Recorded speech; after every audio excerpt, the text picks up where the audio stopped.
morning, ladies and gentlemen. Very, very happy to be here today. Actually, I remember 3 years ago when I joined AI, I had the opportunity to shadow a social audit that was being done in Baoan area of Shenzhen at this industrial factory. And as I followed the social auditor around the factory, I saw that we went to this one production line, and there was this middle-aged Chinese woman whose job was to take these metal machine parts off the production line and put them into a chemical solvent and then put it on a drying rack. And I was actually horrified when I looked at her hands and her arms. She had no protective equipment at all, and the skin looked like it was melting off of her arms. And so, of course, this was a non-compliance. And I remember just being really emotionally affected by it and thinking that this is why, we're here. This is why we do what we do, and this is why I'm working at AI. So going back to how AI started actually is quite interesting. Our founder used to run a trading company here in Hong Kong back in the early 90s. And at that time, there was not a lot of choice for CSR and other QC providers. So using the big companies out there that were started, ages ago and have some kind of old processes and very little systems, there was no way to really track the data. And the idea was in creating AI that we wanted to have a company that was based on modern technology that had the ability to really capture the data, track it, and analyze it so that we could actually make improvements and, help someone like that woman in the factory in Shenzhen. So that's what I want to share with you today is some of the data that we track. But before we get into that, let's take a look at some of the background here. So actually, 2017 is when a lot of analysts have stated that, this is the year when CSR is no longer optional. It's really become a requirement for business. So the first part here that's talking about the consumer stance on the obligations of businesses from a 2017 survey by Cone Communications. And what they found is that with the pressure from NGOs is what started CSR, but it's really the driver now is both governments and consumers. And you can see that consumers now, through the data here, expect businesses to not only improve, but improve beyond the scope of their normal business, to have a real social purpose where they're trying to benefit, society and the environment. And this pressure has been really key in recent years. Beyond that, the effect of the recent government works when we talk about the Modern Slavery Act in UK, California Transparency in Supply Chains, France Duty of Vigilance, all of these things are affecting how businesses act as well. And then when we talk about environmental, I'm sure some of you were affected last year when China began to crack down on the environmental issues. And it's really important that they do. When you think about 60% of the groundwater in China is unfit for human contact. Now, I didn't say drinking. It can't touch your skin. It's that bad. 20% shouldn't even be used in industrial use. That means don't hose off the machines in your factory with this water. It's that bad. So it is really important that China has begun this crackdown, but unfortunately that leads to some interruptions in our production when the factories are not in environmental compliance. So it is very important what's happening now, and it's affecting the businesses. So how are those businesses responding? I think the important thing is that businesses today realize that it's not just about providing profit to their shareholders, but being a good corporate global citizen. And we have executives now from all generations, including people younger than me, that really find this very, very important, as well as, even some of us older folks are realizing the importance of it, especially when you visit a factory and see a condition like that, which I'm sure a lot of you have seen the same things. So we're going to show you some of that data that I talked about. And just to let you know, this is a comparison of data from the year 2016 to the year 2017 and the changes we've seen. It's based on around 10,000 global audits that AI does every year. So the first thing is there's an overall performance, and this is based on whenever AI does a social compliance audit, we give that factory a score, 1 to 10. Of course, we don't just give you a score in a vacuum. It's benchmarked to your suppliers, to the industry, to other factories in that country. But this negative 4% year over year is those scores 1 to 10 have actually dropped slightly year over year. And there's a lot of factors that I'll explain later. The most pressing issue by far is working hours, wages, and benefits. As a lot of you know, working in China, this is by far the biggest issue in China, and China is still the biggest sourcing area of the world, so this is going to be the top issue. Besides that, health and safety and waste management were also going down and fairly low. Besides giving a score 1 to 10, we also always have a color coding, red, yellow, green, where green is basically okay, nothing too horribly concerning. Yellow, there's some things that need to be improved, certainly. And red is you need to take immediate action. There's something very seriously wrong here. And you can see that only 1/3 of these companies are in the green, and 2/3 require remediation. So there's still quite a lot of work for us to do in the supply chain. Then if we take a look at different countries around the world and how they performed 2016 to 2017, again, the overall average, it's just going down slightly 4%. So these arrows are indicating up or down within the countries. And then China actually went down quite a bit, and primarily because of the working hour issues. As many of you, I'm sure, know, this is a critical non-compliance to not meet the legal working hours within any country, but a lot of the workers are coming from their hometowns to places, near the ports, and the whole reason they're there is to make money. And the factories say, if I don't let them work the hours, I don't have workers, and worker shortage is a huge issue. So this continues to be the most pressing issue in China. Looking at some good news, we see Southeast Asia actually 60% okay and rising.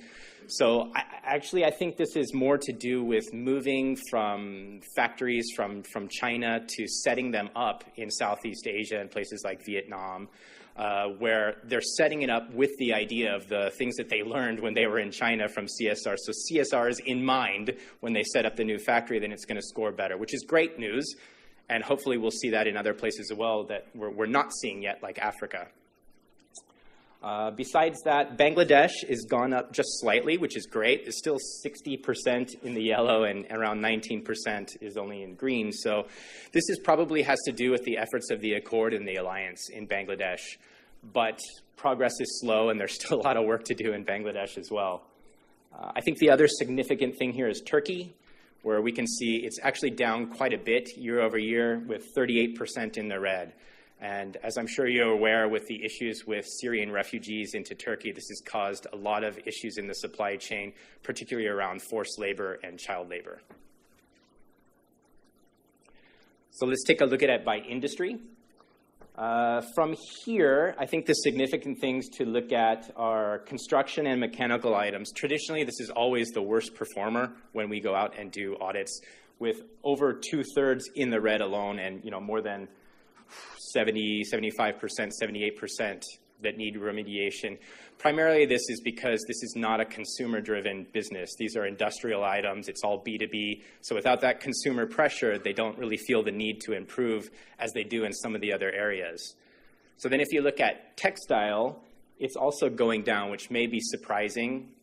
But I think this is due to, although this is by far the most mature market for social compliance, this is also the market that's continually pushing those goalposts ahead of us, going deeper into tier 2, tier 3, tier 4 suppliers, being stricter and stricter. So it's important not to be too frustrated when you see that, hey, within apparel and footwear, why is it going down? It's actually only marginally down year over year, but really this is the strictest area. So great news in electronics, going up 40% in the green. Obviously, this has to do with the horrible news that we saw a few years ago at Foxconn, and then not only Apple having to respond, but the whole industry realizing that CSR is important. The last few years, they've really put a lot of efforts into it, and then we've seen the improvement this year. And then finally, let's take a look at it by issue. So as I mentioned, working hours is by far the worst, with a score of 6.8 out of 10. That's what these scores are, as well as the 1 to 10s. And going down, unfortunately. Again, because China is the biggest chunk of sourcing, any issue in China is going to be the worst overall. But besides that, health, safety, and hygiene, waste management are also not very high scores, only around 7 out of 10. And this is really because factories are just not as educated in these areas, and so they're very reactive. There's not as many proactive measures that they're taking, and this is really where we need to educate our factories and our suppliers on how to improve. Okay, looking at the data that we've seen today, I think it's really important that we realize that when we change from a mature market like China and we go into new markets, that there are different challenges.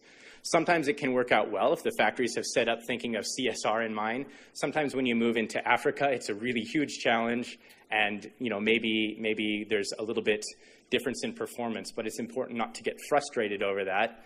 It's important not to get frustrated if we don't see these scores moving up, because again, it's kind of a moving goalpost that we're trying to follow.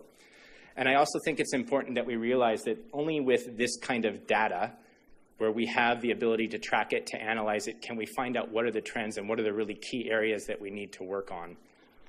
So, and of course, the cooperation is important between suppliers, between factories and buyers, as well as companies like AI that are out there on the ground trying to monitor this. And I think really it is important to think of the difference that we're making. And when I think back to that woman in that factory in Shenzhen and how horrible her conditions were, I like to remember that at that time I was really moved by it, and I thought, I really want to go on this re-audit. So I asked AI, can I please go on the re-audit as well? And it was about 6 weeks later, we went back out to the factory, and I purposely went and looked for this same production line, if I could see the same woman there. And I saw that she had on a very sturdy apron, she had safety goggles on, and she had gloves on. I couldn't see her skin, but I saw she had a smile on her face, and that really made me feel good about what I'm doing and why I get up in the morning and I come to AI. It's a company where we believe that, one of our core values is social purpose. We want to make the world a better place, and I think everyone here in this room has the same goal. And if we can help you do it, please come talk to us today. That's my time, so I'm going to give the stage back to Courtney. Thank you, guys.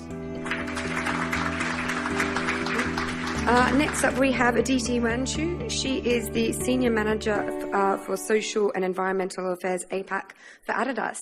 Welcome to the stage. Good morning, and thank you for being here. My name is Aditi, as you heard, and I work with Adidas.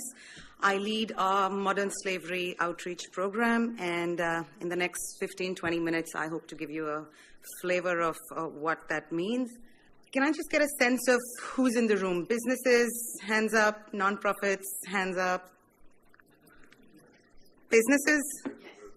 Okay, primarily businesses. Okay. Anyone from the CSO, NGO community? Okay, brilliant. Okay, it's always good to have you guys here. All right.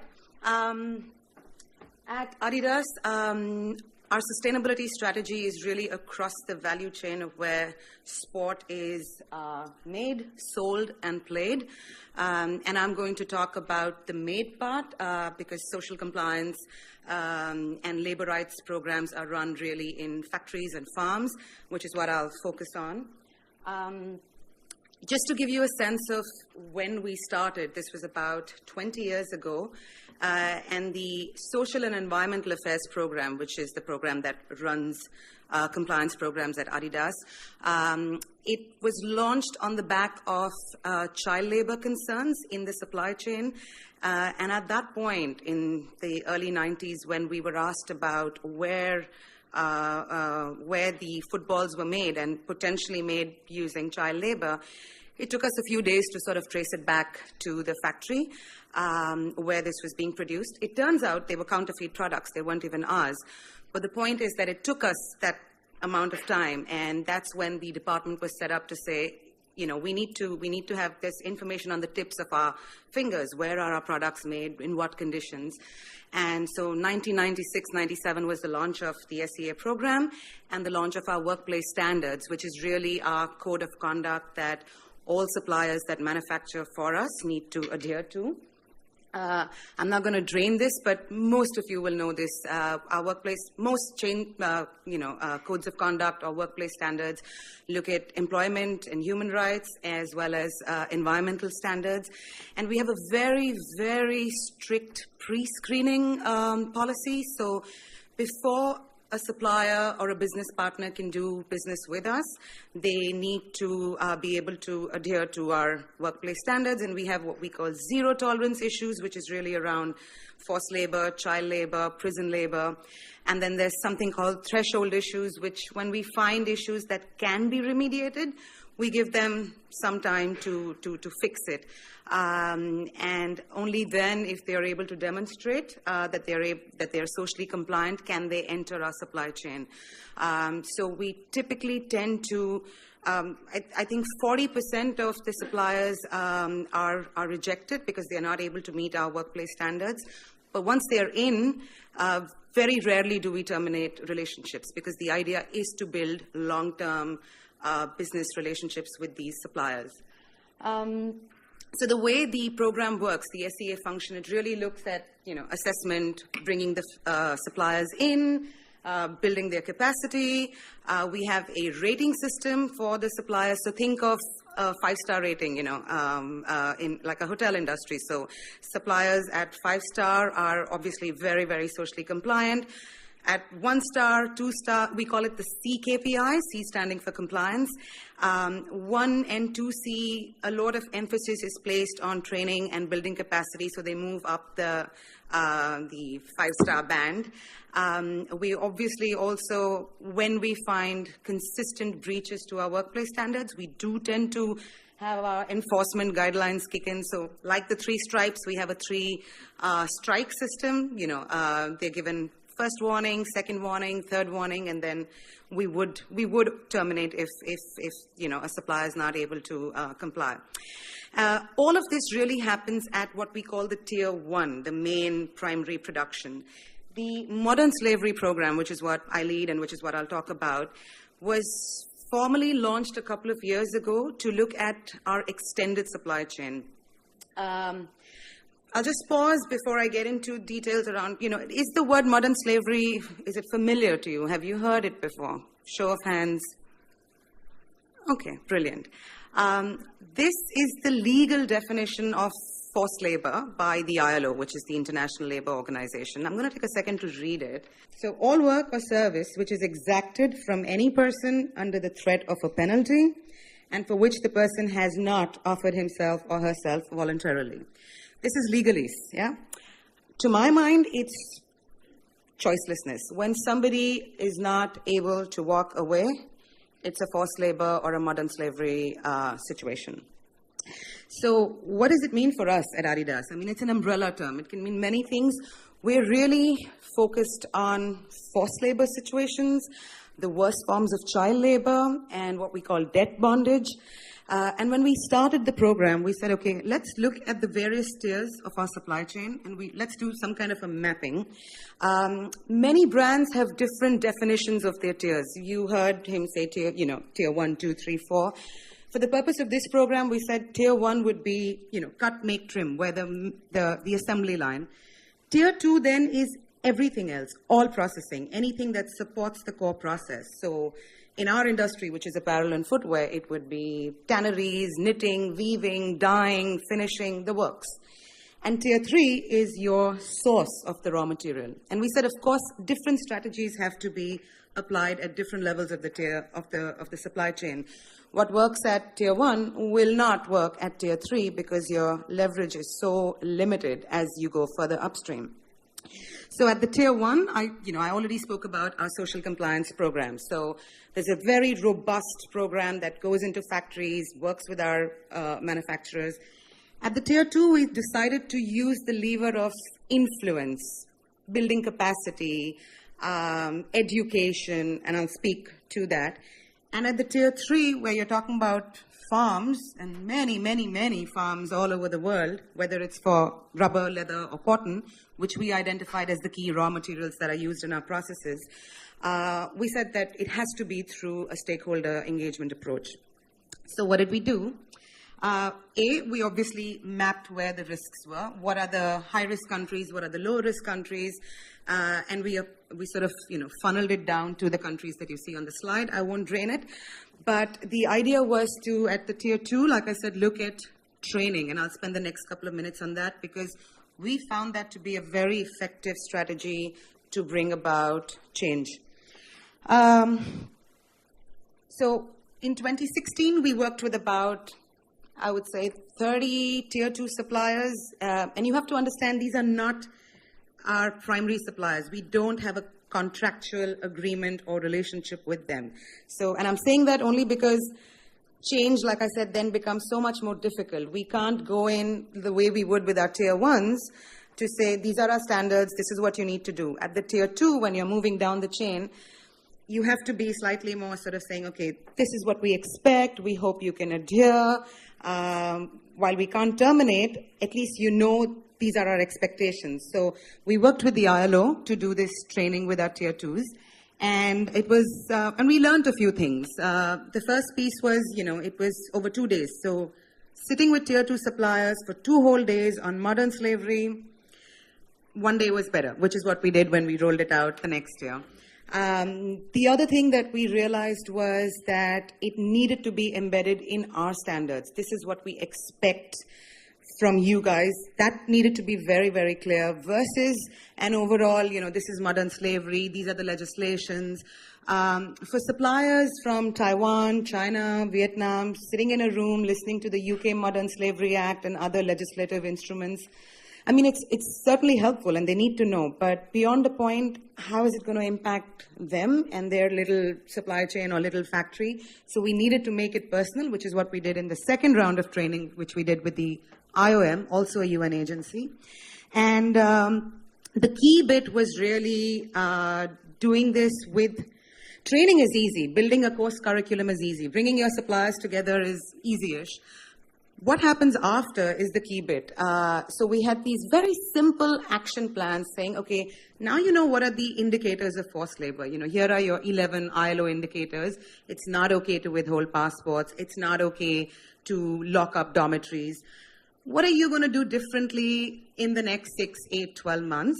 Report back to us. And, so giving them simple action plans, bringing them together after the training, 6, 8 months later, a little review meeting, peer-to-peer, because, they're sitting with other businesses there and nobody wants slavery in their supply chain. The brands don't want it.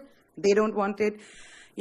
I've found sitting in these trainings that we tend to think of these guys as, they're unscrupulous or they don't want to, that they want to inflict pain on workers. It's not the case. They are willing to change.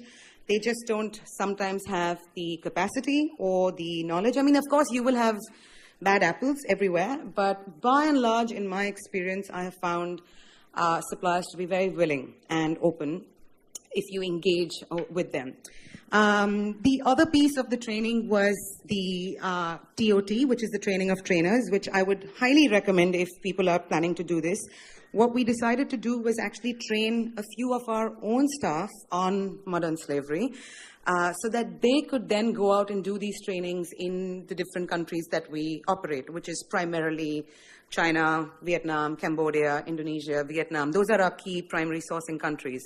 So 10, 12 social compliance staff were trained over 2-3 days on modern slavery, on forced labor, so that they could then deliver this training in the local language. I'm going to speed up 5 minutes.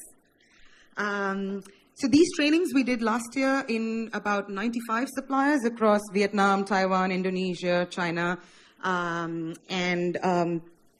this was basically the course module. The key thing really was what we wanted to tell them was that workers' lives matter. It matters to Adidas, and it should certainly matter to them because they are their workers. I mean, they produce for us, but they're contractually bound to that supplier. So that was the ethos of the training, and all the modules sort of rested on that philosophy that you should care about the people that you employ. We certainly do, so should you. And what was my favorite piece was this in some of the trainings that I sat through. A couple of hours into the training when we asked the suppliers, okay, now you know what modern slavery is. These are the indicators. Do you think you have non-compliances? So beginning of the day, 2 post-its, people come up and say, yeah. 6 hours later, same questions asked. And people are opening up and saying, yes, we have a problem. Yes, we do, for example, have, where we withhold a percentage of people's salaries, or so on and so forth. So they were open, they were willing to engage, and they were willing to change, which I thought was brilliant. From external training of suppliers, another key piece is internal engagement. It's really important to also talk to your own employees about what all of this means. So we've actually run, brown bag sessions. When I travel, for example, I always try and go to the office, and over lunch casually, sometimes a lot of people turn up, sometimes very few, but we engage with employees to talk to them about these issues. And this is, of course, open to all staff. We also run very targeted trainings for our supply chain interfacing folks, so people in sourcing, procurement. But those are very, very targeted modern slavery training so that they're aware. Of course, they're not responsible directly to fix issues if they arise. That's the SEA team's responsibility. But we're all responsible. Sustainability is everybody's business. So those are separate trainings that are run. But my point is that it's important to generally engage with your internal stakeholders as well. Moving on quickly to the upstream pit, tier 3. Like I said, cotton, leather, rubber are the key raw materials that are used in our products. And a lot of it typically lends itself to slavery-like practices because it's, at the farm level. So for cotton, because of our partnership with the Better Cotton Initiative, they have an assurance model in place to guard against environmental impacts, as well as what they call a decent work principle. So they do audits on cotton farms to ensure that farmers are paid well, and their decent work principle is applied. So by the end of this year, 95% of all the cotton that enters our supply chain will be BCI verified. When it comes to leather, slightly more complicated. Like I said, we did a risk assessment while we sourced leather from many countries. Primarily, the high-risk countries were Brazil and Paraguay. So we engaged in this stakeholder engagement, stakeholder dialogue, which is very, very critical when you're trying to fix issues at the farm and cattle ranch level, because your voice is, for us, for example, we're very small buyers in the larger scheme of things. We buy small quantities of rubber. We buy very small quantities of leather. So people are not really going to listen to us. But if a meat processing company goes in and talks to cattle ranches and slaughterhouses, they're going to listen. So it was important so what I'm trying to say is cross-sectoral collaboration is really, really critical. And we spoke to a lot of meat processing companies in these two countries. We spoke to NGOs just to understand the labor conditions on the ground. Without getting into too many details, we've sort of revised our risk rating because we found that, the Brazilian government has a strong labor inspection program in place, as well as big brands, which moves to rubber, which is the last piece. Luckily, all our rubber sourcing is from one place, which makes life easier. We just have to focus on Vietnam. And currently, we're in the process of mapping what that supply chain looks like. Who is supplying rubber? Is it coming straight from the plantations? Is it coming from traders? And once we sort of have that map, then we will work with local partners, because that we have found to be a very, very effective strategy, really looking at local partners in country, NGOs, to investigate and address risks around, forced labor. So that really is, in a nutshell, the modern slavery program. Assess your risks, prioritize the countries that you're going to focus on, ensure you have the right policies in place, definitely invest in capacity building and training, and the last piece, capital C for collaboration. That's the only way. No brand can do this alone and should not do this alone. So thank you very much, and I look forward to your questions.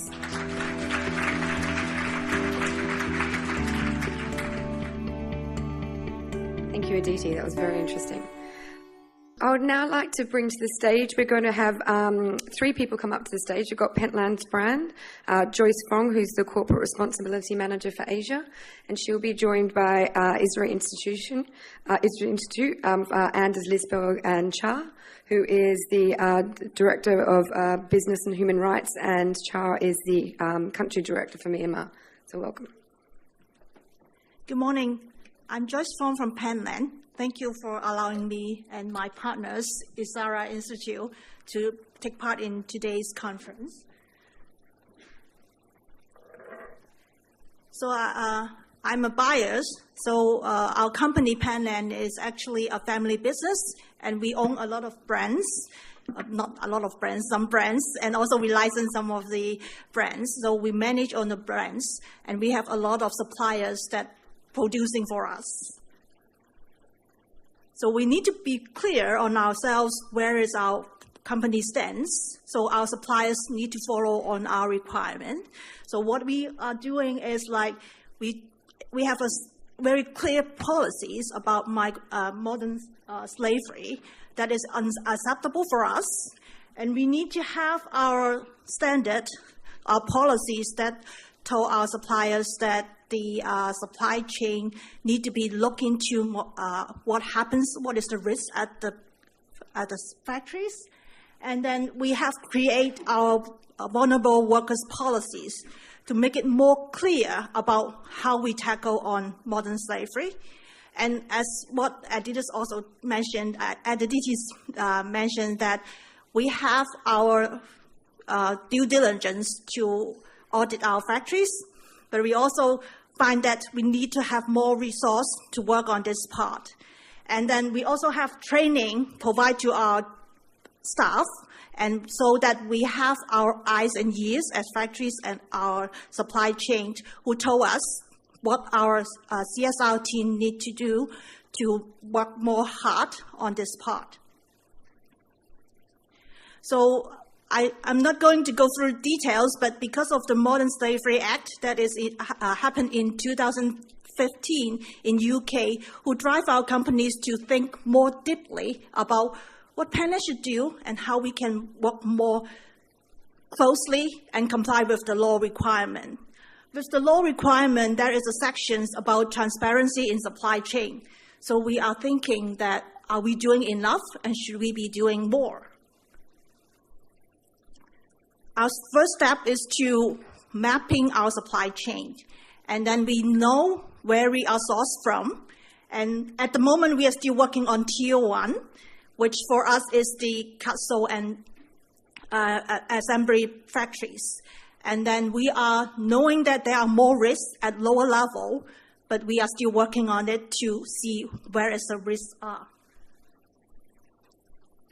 To start the program, we are working with Lancaster University to see the countries that we are sourced from, what is the risk as the country. Because some factories may be at the locations that is more advanced, that don't really have a lot of issues on modern slavery. But as we are sourcing from the low cost or some of the countries that is not having a lot of resource or a lot of things that we think they should have, and then that's what we find that there are risks. So we are consolidate on our tier suppliers and do the mapping, and then we calculate the country risk. We also collect data from factories to see, okay, are they using migrant workers? Are they in a lot of issues about the child labor or the issues on the excessive hours? Those kinds of things are indicators for the modern slavery issues. So throughout our journey, we are still doing our due diligence process to audit our factories to understand the basic issues at the factory. Because of the Modern Slavery Act, we are looking into more on our policies. Should we be doing more? Besides our standard policies, we are developing our vulnerable workers policies to make it more strong with our policies to our suppliers so they understand what we need. And then we are conducting training within our internal team and also for our staff on site. So they are facing factories. They should be able to tell us what happens there and how they can see some risks at our supply chain, and then they can feed back to our CSR team. And then in 2016, we start to do a deep dive into our pilot factories to see what is the risks are. And what we did is different from our regular audits. we have included our recruitment agencies at the factories. We invite them to the factories and then ask them, interview with them to understand, okay, how do you recruit? What is your recruitment process? And then we have bring along the interviewer who can speak the migrant workers' language, which have the Burmese, which is from the Myanmar workers, and then QIMA from the Cambodian language, and also Thai. So all those interviewers can speak those migrants workers' language, and then we recover a lot of information from them, which is different from the regular audit's findings. And then we find out a lot of issues, so that's why we include our partners, Issara. So here is some of the findings that we want to share. A lot of it is based upon the recruitment process policies. So it's like, because in before, we are just asking the factories, what is your recruitment process? And in this time, when we are including the recruitment agencies to ask about their process, so the difference is we include the Thai recruitment agency, and we also including the Myanmar recruitment agencies. So those, the sending countries and the receiving countries' recruitment agencies review a lot of information that we never have before. So, and that's why we find that, oh, okay, we actually miss a lot of parts during our regular audits. And then also from the workers, they are saying that they are paying recruitment fees to some unofficial people, like the HR staff, also someone that may be from the introductions on the part in the factories. They have a workers interviewer, a workers interpreter who help to translate the language, but they are also taking part as an agency, and then they commission from the workers about the recruitment fee. So workers need to pay them to introduce them to the factories. As they cannot speak the local language, they can only rely on the interpreter to tell them what's happening at the factories. And that's why they pay them.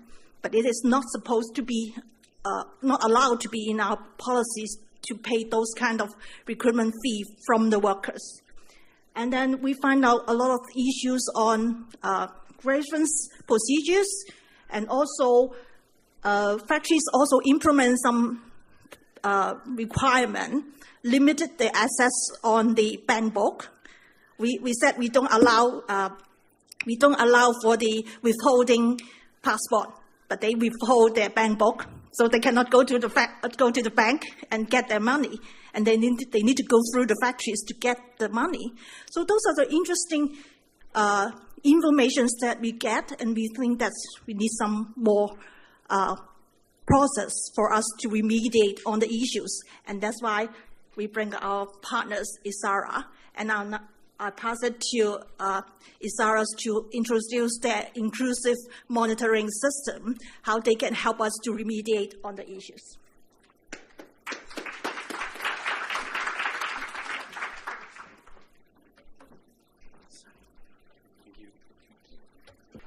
Good morning, everyone, and thank you very much for the invitation from AI, and also thank you for being on stage with Pentland, who is a great partner.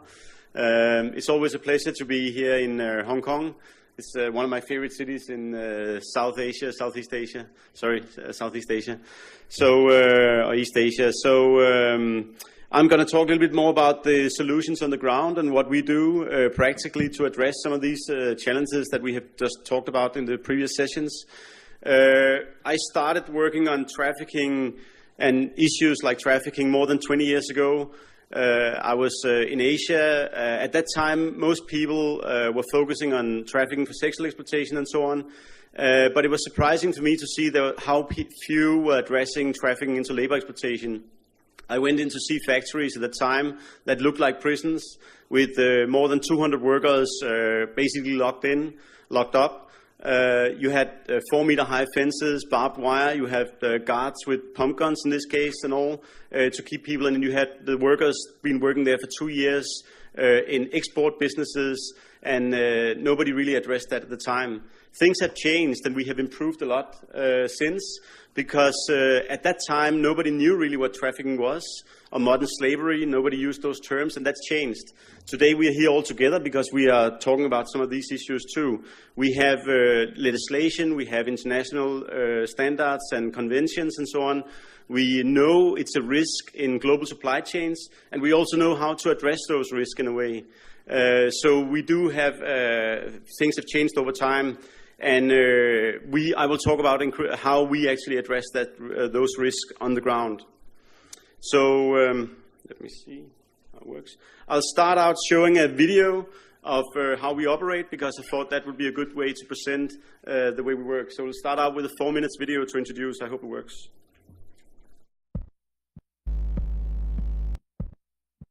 Human trafficking and forced labor. Today in 2017, most Western citizens, consumers, governments, and businesses have a sense of how we may all be touched by human trafficking and forced labor, from the people who grow and package the food that we eat, to the people who make the clothes that we wear and the products that we use every day. We have a sense of how we may be possibly touched by human trafficking and forced labor, but we don't know exactly how. How is this possible in today's information age? Complex global supply chains obscure connections between us and the producers at the other end of our supply chains. Even to produce a single bag of shrimps, there could be hundreds or thousands of migrant workers involved across fishing vessels, small fish meal plants, aquaculture farms, and processing factories, all different businesses located in very different localities. Across Southeast Asia, these jobs are often filled by migrant workers. Migration to work in low-skilled industries is generally known to be a positive strategy overall for the millions of migrant workers and their families, and also for the businesses producing the foods and products that are exported to Australia, Europe, and the Americas. So within all these opportunities, but also risks, we need to support more of the good business practice that creates exploitation-free jobs and growth, and we need to find and end the human trafficking and exploitation. Not all labor risks in supply chains are human trafficking, but it's absolutely clear that there is still forced labor and human trafficking in global supply chains, and it affects millions. All of these migrant workers, and tens of thousands more each year, were able to get assistance by calling the Issara hotline or through Issara's smartphone app, Golden Dreams. Issara ရဲ့အကောင့်မှာဖွင့်ထားတယ်ပေါ့နော်Issara ရဲ့24နာရီပေါ့နော်ဖုန်းခေါ်မယ်ဆိုတဲ့အနီရောင်တန်းလူကိုသူတို့တွေအဲ့အတွက်ကိုလည်းသူတို့ကပို့ပြီးတော့သူတို့သဘောကျတယ်ဘာဖြစ်လို့လဲဆိုတော့ပေါ့နော်တကယ်လို့သူတို့တွေကအခက်အခဲတစ်ခုခုတစုံစုံဖြစ်လိုက်တဲ့အခါမှာပေါ့နော်သူတို့တွေအနေနဲ့ငါတို့ဒါ24နာရီ fee call ငါတို့အချိန်မီငါတို့တစ်ခုခုအခက်အခဲဖြစ်ခဲ့တာချင်းငါတို့အကူအညီတောင်းနိုင်တယ်ပေါ့နော်ဒါလေးကိုနှိပ်လိုက်လို့ရှိရင်ခေါ်တော့ကြမှာသူတို့အဲ့ဒီဟာလေးကိုထည့်ထားပြီးတော့သူတို့ကလည်းအရင်လဲစိတ်ဝင်စားတယ်ပြီးတော့သူတို့တွေအဲ့ဒါလေးတွေအရင်လဲကြိုက်တယ်လို့သူတို့တွေအဲ့လိုမျိုးအချက်ညက် As of 2016, over 90% of Burmese migrant workers and 50% of Cambodian migrant workers had smartphones, and these numbers are climbing rapidly. New smartphone-based technologies are empowering migrant workers and connecting them to critical information and assistance in ways that have the potential to really disrupt entrenched exploitative brokering systems, which rely on job seekers and migrants having limited access to information and limited networks. Issara is able to help resolve these issues because of our strategic partnerships with businesses, ongoing relationships with global brands, retailers, and importers in the Americas and Europe who have joined forces with us to have a partner on the ground to help their suppliers identify and resolve issues, improve remediation, and transform migrant labor recruitment and management practices. Issara Institute's team of Burmese, Cambodian, Thai, and international technical staff on the ground have in-house expertise in everything from business advisory services to trafficking victim counseling to predictive risk modeling. We use empowered worker voice and data analytics to transform how businesses identify and address labor abuses in their supply chains, while at the same time empowering migrant workers with better information, better options, and better services to help migrant workers find and choose good employers, decent fair work, and safe living conditions. So within today's complex global supply chains, how can we know how we're touched by forced labor and human trafficking? How do we identify the risk points and work with suppliers to remedy them? How do we know how to make things better for workers who may be on the other side of the world? Listening to worker voices, finding a way to hear them across complex supply chains is a good start.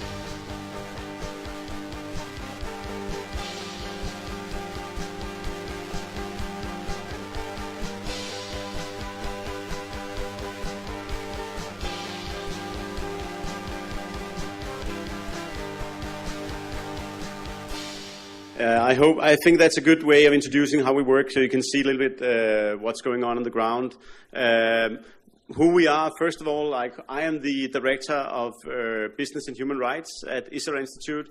I have a background working on these issues, as I mentioned, for the last 20 years. I've been in ILO for many years, 6 years. I was in ILO in Asia, also addressing these issues. I've been working for the police back in Europe. I'm originally from Denmark, and I worked with the Danish government also. In the last 4 years I spent with the Danish government, working in the Ministry of Foreign Affairs, also working with the private sector and engaging with the private sector as more private sector and business people are getting concerned and involved in addressing these issues and so on.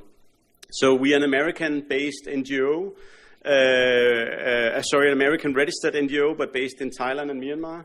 And our aim is basically to improve working conditions in global supply chains and do that in partnership with businesses and to help businesses reduce and manage the risk of hidden forced labor, etc., in the supply chains. So even we are an NGO, we actually more working like a business in a way, as we have a very clear no name and shame policy, and we are working with major global brands to address these issues, to reduce the risks and so forth. So our program is basically consists of three major components. We got the Issara labs, where we have data analysis and we analyze the situations on the ground, the risk factors and so on. We got what we call the Business and Human Rights Department, identifying the labor risk and so on, and I'll get back to that through what we call the ILM, the Inclusive Labor Monitoring. And we got a Freedom of Choice program, which is basically providing assistance, direct assistance to victims. So we started a couple of years ago, but we have been growing quite fast. So we already now are covering different sectors. We started in the seafood industry, where there was a lot of challenges into the seafood and food processing in Thailand mainly. And we have now also we're covering like other agricultural areas, poultry, and recently we moved into garments and footwear. And that's why we are partnering up with Pentland in that case. So our model is basically consists of three different components. First, what we call worker voice, and I'll get back to what that means.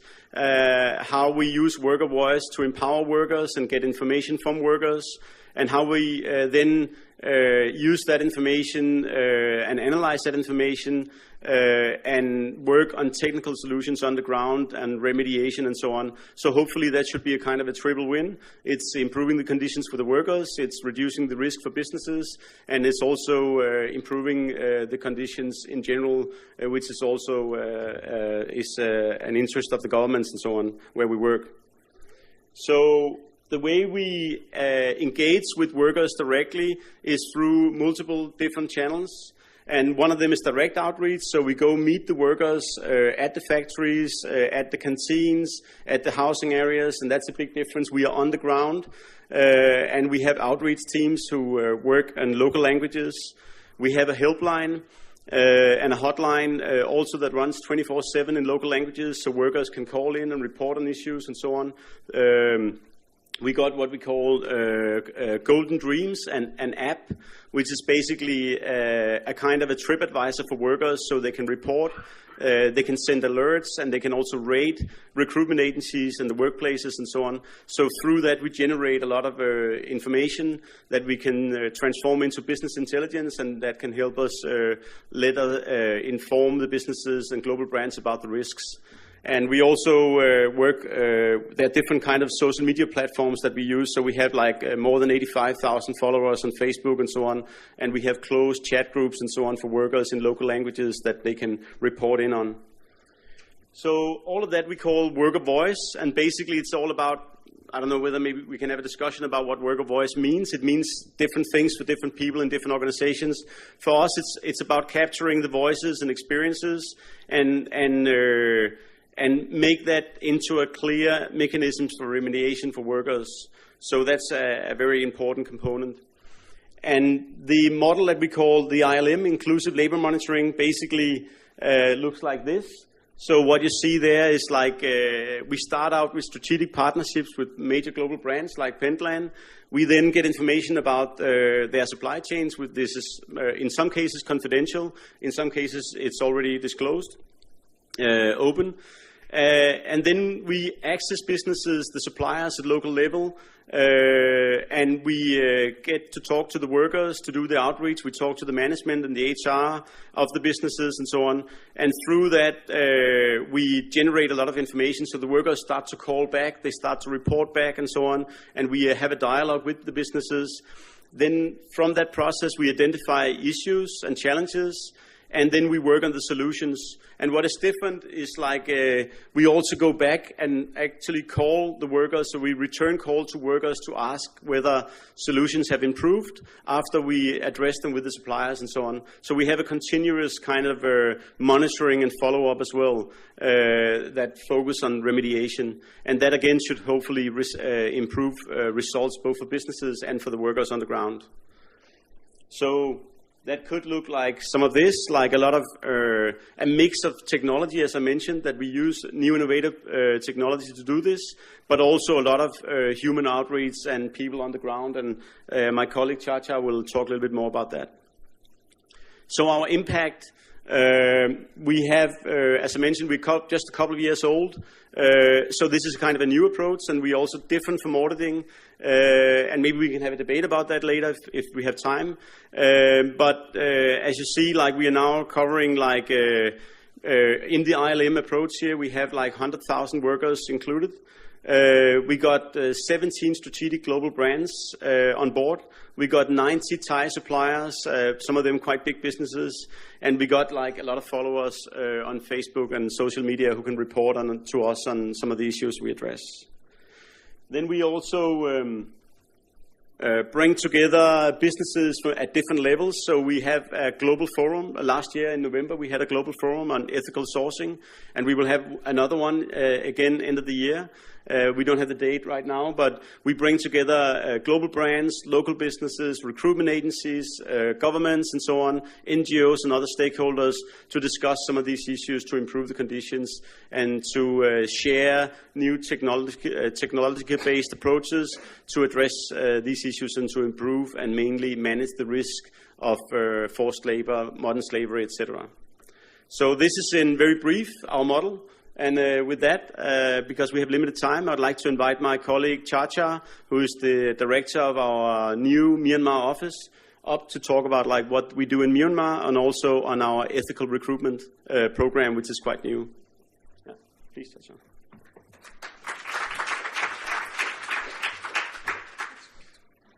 Thank you so much for giving the Myanmar as a source country to come and present what we are doing on the source side of the, like when looking at the whole supply chain. I've been working in counter-trafficking since 2001, so it's about 17 years of working this area, but working with the business is very new, but it's really kind of empowering because I've been working with World Vision and UN IOP and kind of Australian-funded project, ASEAN project, which is very much looking into the policy, working with the government, civil society organization, but not much with the business. But when my motivation is going down and seeing that all this slavery and human trafficking, it cannot stop and it's growing and but I see the hope after working with Issara by having all these global brands and retailers and supplier, how the business can influence and how as an NGO working with the workers can also influence the can also make the business to make more informed decision and to empower workers in a much better way. So let me start off my my presentation with one of the visits that I have, I visited.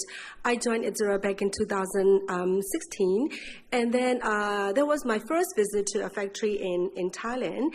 And then when we had this kind of supply chain discussion, and then the factory management said that when talking about the ethical recruitment, the contract that workers do not understand, and then how people are being recruited, all these problems reported by the workers. So we looked at together, and then the factory management said that, oh, we have all this contract. The workers on one hand said they have never signed the contract, but the factory said, here is the contract where you have all these workers sign the contract. So as a person coming from Myanmar who know how the procedures of the recruitment, how the contract are being signed, how the recruitment agencies are like managing the workers, I looked at the contract and I found out that these are the contracts. So I asked the workers, when did you sign the contract? And like based on the information that we already gathered from the workers, we identified that these contracts are not being signed in a proper location, in the proper setting, and it is not their signature. And so we can tell them, based on the information from workers, we can say that, okay, this is not the contract. The contract should be signed in this and this location at the presence of the Ministry of Labor and the recruitment agency, but it is not that way. So I think the source side information is very important. So where I see the benefit, the Issara see the benefit of engaging, having the office and the team working in the country of origins in order to kind of help the whole process of supply chain up to before the workers are making decision to come to end up in the factory. So when talking about, and we feel like Issara put ethical recruitment as the priority because we realized that many of the problem that workers face or the factory, the supplier face in the supply chain is because of these all these problems that caused by the recruitment process and the recruitment agencies, both formal and informal, the recruitment recruiters. So we thought that, okay, there are many things that we can tackle since the kind of the beginning of the whole journey of the migrant workers, which is the ethical, like to have the ethical recruitment. So we try to understand the root causes and underlying factors, understanding the policies and processes of the two governments between Myanmar and Thailand, as well as the international, like how the international conventions are being kind of applied by the recruitment agencies as well as the factories. And we also try to understand the behavior and the situation of the job seekers and the migrant workers, because they are the ones who are making the decision based on what they have been informed and how they interpret and understand. So it is very important to understand like their behavior and situation and the challenges faced by the job seekers and workers. And at the same time, we also have more and more engagement with the recruitment agencies, because there are reasons why recruitment agencies are collecting more fees, why the recruitment agencies are acting in a certain way that we do not want them to continue doing, because it's caused a lot of problem. So I want to have some of the pictures just to show how we are working in the source side. And this is one of the recruitment agency of it's recruiting workers to a supplier going to a factory which is in the Pentland supply chain. And so we see the opportunity like in the source community where workers are hanging out, waiting for the interview, very anxious and excited what they will be interviewed. So the Issara team, not only Issara staff, but the local civil society organizations, some of the return migrant workers who are willing to be our ambassadors. And then we work together with them and we help them to understand introduce them with our Golden Dream Android phone applications and also the hotlines that they can call when they arrive to Thailand, which is free, so that workers feel empowered and workers kind of know Issara that they have someone to help them along the way. And this is where we go through everything, and even to understand the factory policies, because many factories that we explain to them in the very beginning, the production line, all these do's and don'ts, and then the working schedules and everything. But we have to understand that not all the workers can understand and grasp all this information, because they are working in the farm. How can they know that they can do whenever they want and they can rest and relax in the field after doing the kind of farming? But the setting of the factory is totally different. They do not understand how to kind of use the what is the OT and what is the schedule and why they have to work in the nighttime and all these shifts. They do not understand, but that's why we cannot assume that by sharing them those information in a leaflet they can read but they cannot understand what exactly means. So for us, based on what we have been gathered from the workers on Thai side, on the challenges that they face on Thai side, working in this industry, this factory, we know that what are the information that we can offer to the workers before they migrate or even before they make the decision. And so not only we involved in the interview process or pre-departure activity, we also now start thinking by working with the Ministry of Labor how to reach out to a wider kind of workers. So this is the location where workers are waiting at the border areas. This is the final destination before they cross to Thailand. So there are thousands every month. There are 15,000 workers going to Thailand. And then they are sitting there waiting for the documents, their visa and the smart card to be issued before to enter to Thailand. So we see that this is a big opportunities. Like they are waiting for half of the day, and then we go and introduce them what are the rights, what are the do's and don'ts to live in Thailand, and we also introduce them with our Workers' Voice channel. So that's where we start receiving many calls.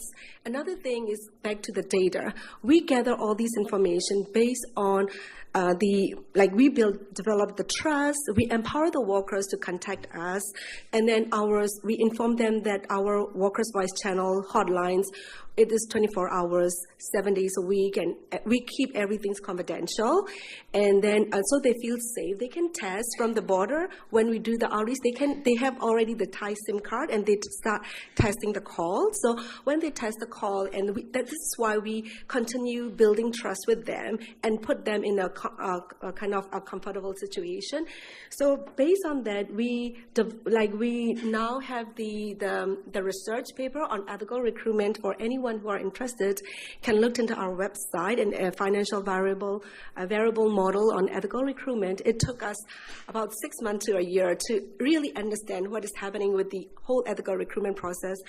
And then this is the kind of cause and field analysis. But because working with the business and working with the recruitment agencies, everyone worried that why I'm having to work with the NGO, and is this NGO coming to offer all these code of conducts and things that I have to do, which will affect my profit margin. So we also have to understand how all these recruitment agencies are having to pay the informal fees, how the policy impacting the whole process that caused them to spend more and to have less profit. So when we start talking about ethical recruitment, they say, oh no more ethical recruitment.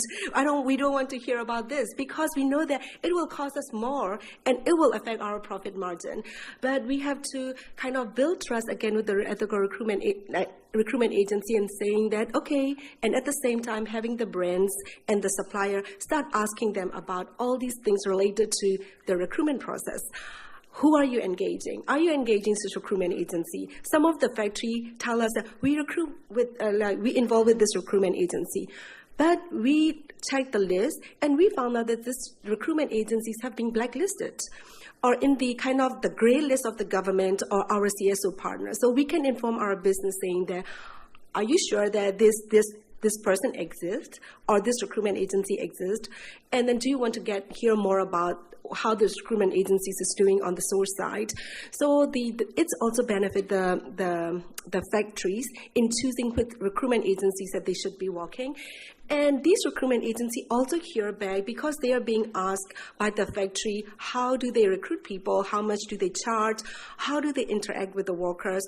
So all these information coming from the business, and what we kind of ask them and offer them, it's very much kind of, they feel like, okay, we need to know what is the global standard, what is the legal kind of compliance, what are the things that the factory want us to do. So they start feeling like it is not a risk, but we need support from the Issara.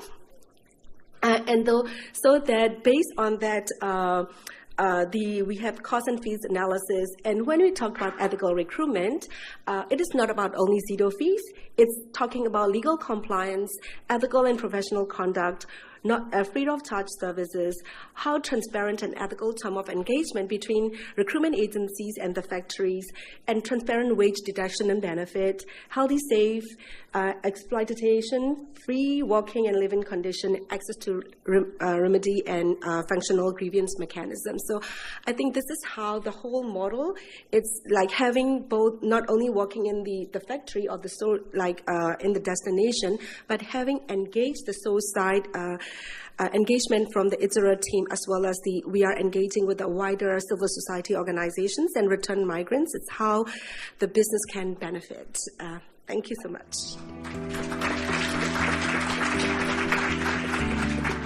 Next up, I would like to introduce Dr. Zoe Fortune. She's from the Mekong Club.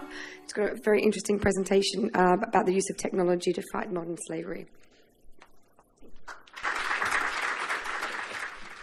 Thank you very much. I'm very pleased to say that some of my colleagues have already presented on the issue of modern slavery and covered some of the definitions. So I won't touch on that too much, but I do want to just very briefly mention a couple of the numbers, because I think it's relevant to the power of technology and how technology can be used to actually fight this global issue. So on any given day in 2016, there were an estimated 40.3 million people in modern slavery, which equates to 5.4 victims for every 1,000 people in the world. And actually, if you look at the numbers, 62% of them are in forced labour and 38% are in forced marriage. So we can break forced labour down a little bit more, and then you can look at the 64% are in labour exploitation, 19% in sexual exploitation, and 17% in state-imposed forced labour. So what we're really interested in looking at today is much more around the 64% in labour exploitation. And I also just want to draw attention to where those people are actually located. So in terms of prevalence, the numbers are actually higher in Africa. But if you look at the greatest number of absolute people in modern slavery, the figures really come from Asia. So 25 million of them, or 62% again, are in Asia Pacific. So when you add up all these numbers, and we can do the maths, but basically it adds up to a huge problem in Asia and a huge problem within forced labour and within supply chains. So just to touch on a little bit on where these people are, the sector of exploitation. When we think of traditional supply chains, we can look at manufacturing, accommodation, but we also look at construction. And we've heard a lot about recruitment that goes into, for example, recruiting a domestic worker. So you've got 24% in domestic work, but you've also got high numbers in construction, manufacturing, etc. So how do they get there? And importantly, how are they kept there? And we've heard about the ILO indicators of forced labour as well, but I just want to touch on some of the common areas of how people get into that situation of exploitation. So some of the most common means are debt, isolation, confinement, contract issues, abuse, violence, and the important one is pay issues. So if you look at the slide here, actually Alliance 8.7 that have done the most recent estimates of the figures of modern slavery, they estimated that the most common one was multiples of these actually, but a quarter had wages withheld or were prevented from leaving by threats of non-payment of wages. So it's non-payment of wages and actually debt that gets these people into the situation, but it's the non-payment and the debt that will also keep them in their situation, together with other things like threats of violence, and that can be to them or the families, etc. And it's very, very relevant to how we address this issue and to the use of technology and how we can address this issue. So I just want to take through a couple of examples of how modern slavery is being tackled by technology, and then I'll focus a little bit more on work and our work at the Mekong Club within supply chains. The power of Google. So I Google everything. It's become a verb in my house. Mapping is incredibly powerful. And I just want to take a moment to think about why technology is helpful anyway, or what it does. Technology, we're in 2018, technology is amazing. It gives us data. It's real time. We've got lots of it. It's vast amounts of data. I'm a researcher by background. I love data. We can visualize it. We can connect to people in different ways. We can access hidden populations, and I'll take you through this slide in a moment. It's interactive, There are multiple ways of telling a story, and we can also scale it. We can start to see the problem and see how we can address the problem. So I think technology is our greatest asset, one of our greatest assets in the fight against modern slavery. So just take you through this slide. I don't know if anyone is familiar with this, but I don't need to point it. If you look at the red ring circles, these are brick kilns. And what this is doing is that this is work from the University of Nottingham, and they are mapping the location of brick kilns using GPS. Now, that's really important. So at the moment, what they're doing is they're asking volunteers to go through and look at the maps and identify these. But actually, artificial intelligence is one greater application of this in the future to automate it. But it's incredibly helpful because it means that you can actually identify the sites of victims and then pass that information on to NGOs and those people working on the ground. So technology in Google's one greater application here. We've actually also already heard from Issara this morning about the application of apps, helplines, social media. Those are all powerful things that are already in our hands that we can use. Aditi and Adidas have been using mobile phones and building on workers' voice by using apps that can be used anonymously to report issues. And these are important because they can also be cascaded down to second-tier suppliers and in supply chains. And then you've also got things like databases. So, for example, Liberty Asia have developed a case management system with JTIP and Salesforce to help NGOs store, analyse and share data. And what that does, it means NGOs can do their jobs better and then information's fed straight back into the system. So we're using the power of data that we already have.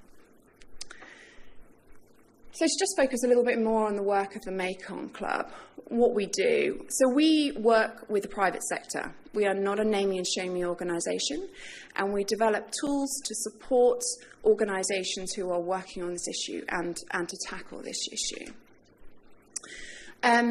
We aim to identify, remediate and prevent modern slavery, but it's also about sharing learning, and I think it was Aditi that mentioned about collaboration in this space, and it's the power of coming together. So the way that we work is we have 4 working groups, and they are across finance, apparel and footwear, hospitality and retail. And the Mekong Club is an NGO based in Hong Kong, and we provide advocacy projects, working groups, as I've mentioned. And those working groups come together on approximately a quarterly basis to do needs analysis, to have meetings to identify what the need of organisations is, and then also to create deliverables and tools together that mean that we can actually get better at identification, remediation, and then future prevention and problem solving. And then how do we best share that learning?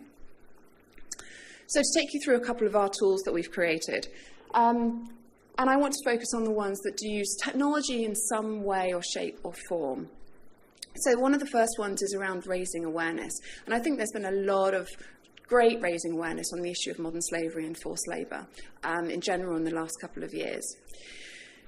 So one thing that we've developed to actually help raise that awareness is, if you look at the top left, is via a series of short, and they are approximately 4 minutes. And I think Anders, your video is 4 minutes. I think 4 minutes is the attention span that people will watch videos. So it focuses on a general introduction to modern slavery through to specific topics. So you can look at things like the legislation that's coming out, and there's a discussion this morning taking place on legislation in Hong Kong. And through to banking, hospitality, forced labour, etc. And so these are 4-minute downloadable videos that you can also access. And the point about them is to raise awareness, and then you can cascade to staff throughout an organisation so that everyone is aware, so you can start to pick up on things. It's also the power of YouTube. That's the wonderful thing. Wherever you have a mobile phone or an interconnection, this kind of stuff can be shared. And then also using search terms. So this is actually a knowledge hub, and there are a couple of these available. But the point is, actually, there's so much information out there. There's so many information reports, deliverables, etc. How do we actually filter through that information? Well, these are incredibly useful because it means that you can put in a search term, and that can actually help you get the information very quickly that you want to actually filter your search. So this is a very basic application of technology. So what I now want to focus on is something a little bit more, and focus on some risk assessment tools. Now, you can't see this very clearly. I will take you through it. We recognise that businesses and organisations are incredibly time poor, But you need access to information, and you need access to support, and you need to better identify and know how to get at risk. The difficulty is also there's lots of tools out there, so which one do you use? So this one is one that we've created to help assess the risk of modern slavery. So you start off at a country level. So we've taken 3 of the most well-known indices of the risk of modern slavery. So that's the Global Slavery Index, which is a prevalence indicator. We've also taken a government response indicator from GSI, and then also the Trafficking in Persons report. And we've basically aggregated and weighted those together to create one overall risk score by each country. So that's highlighted by the colours.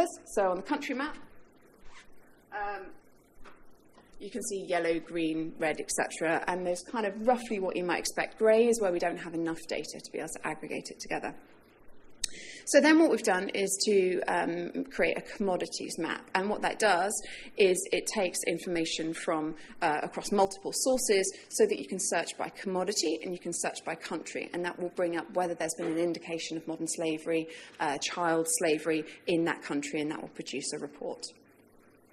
So it's a very simple way of doing things. The next thing I want to talk about, we've heard a lot this morning about apps and use of mobile phones and technology, but it is an incredibly useful and powerful tool because it's in the hands of everyone.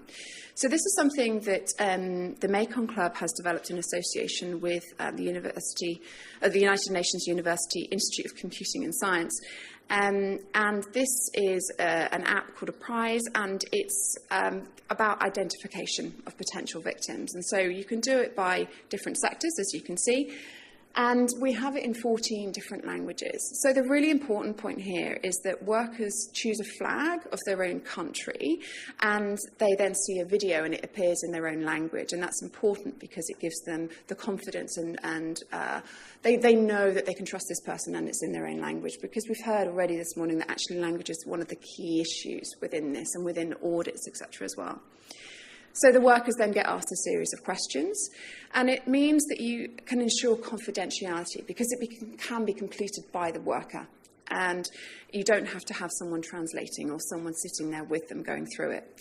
There are no language issues, and hopefully it should avoid the issue of coercion. And also everyone's asked the same question in the same kind of way, which as a researcher is really important for me because it means that you can get that accuracy of data.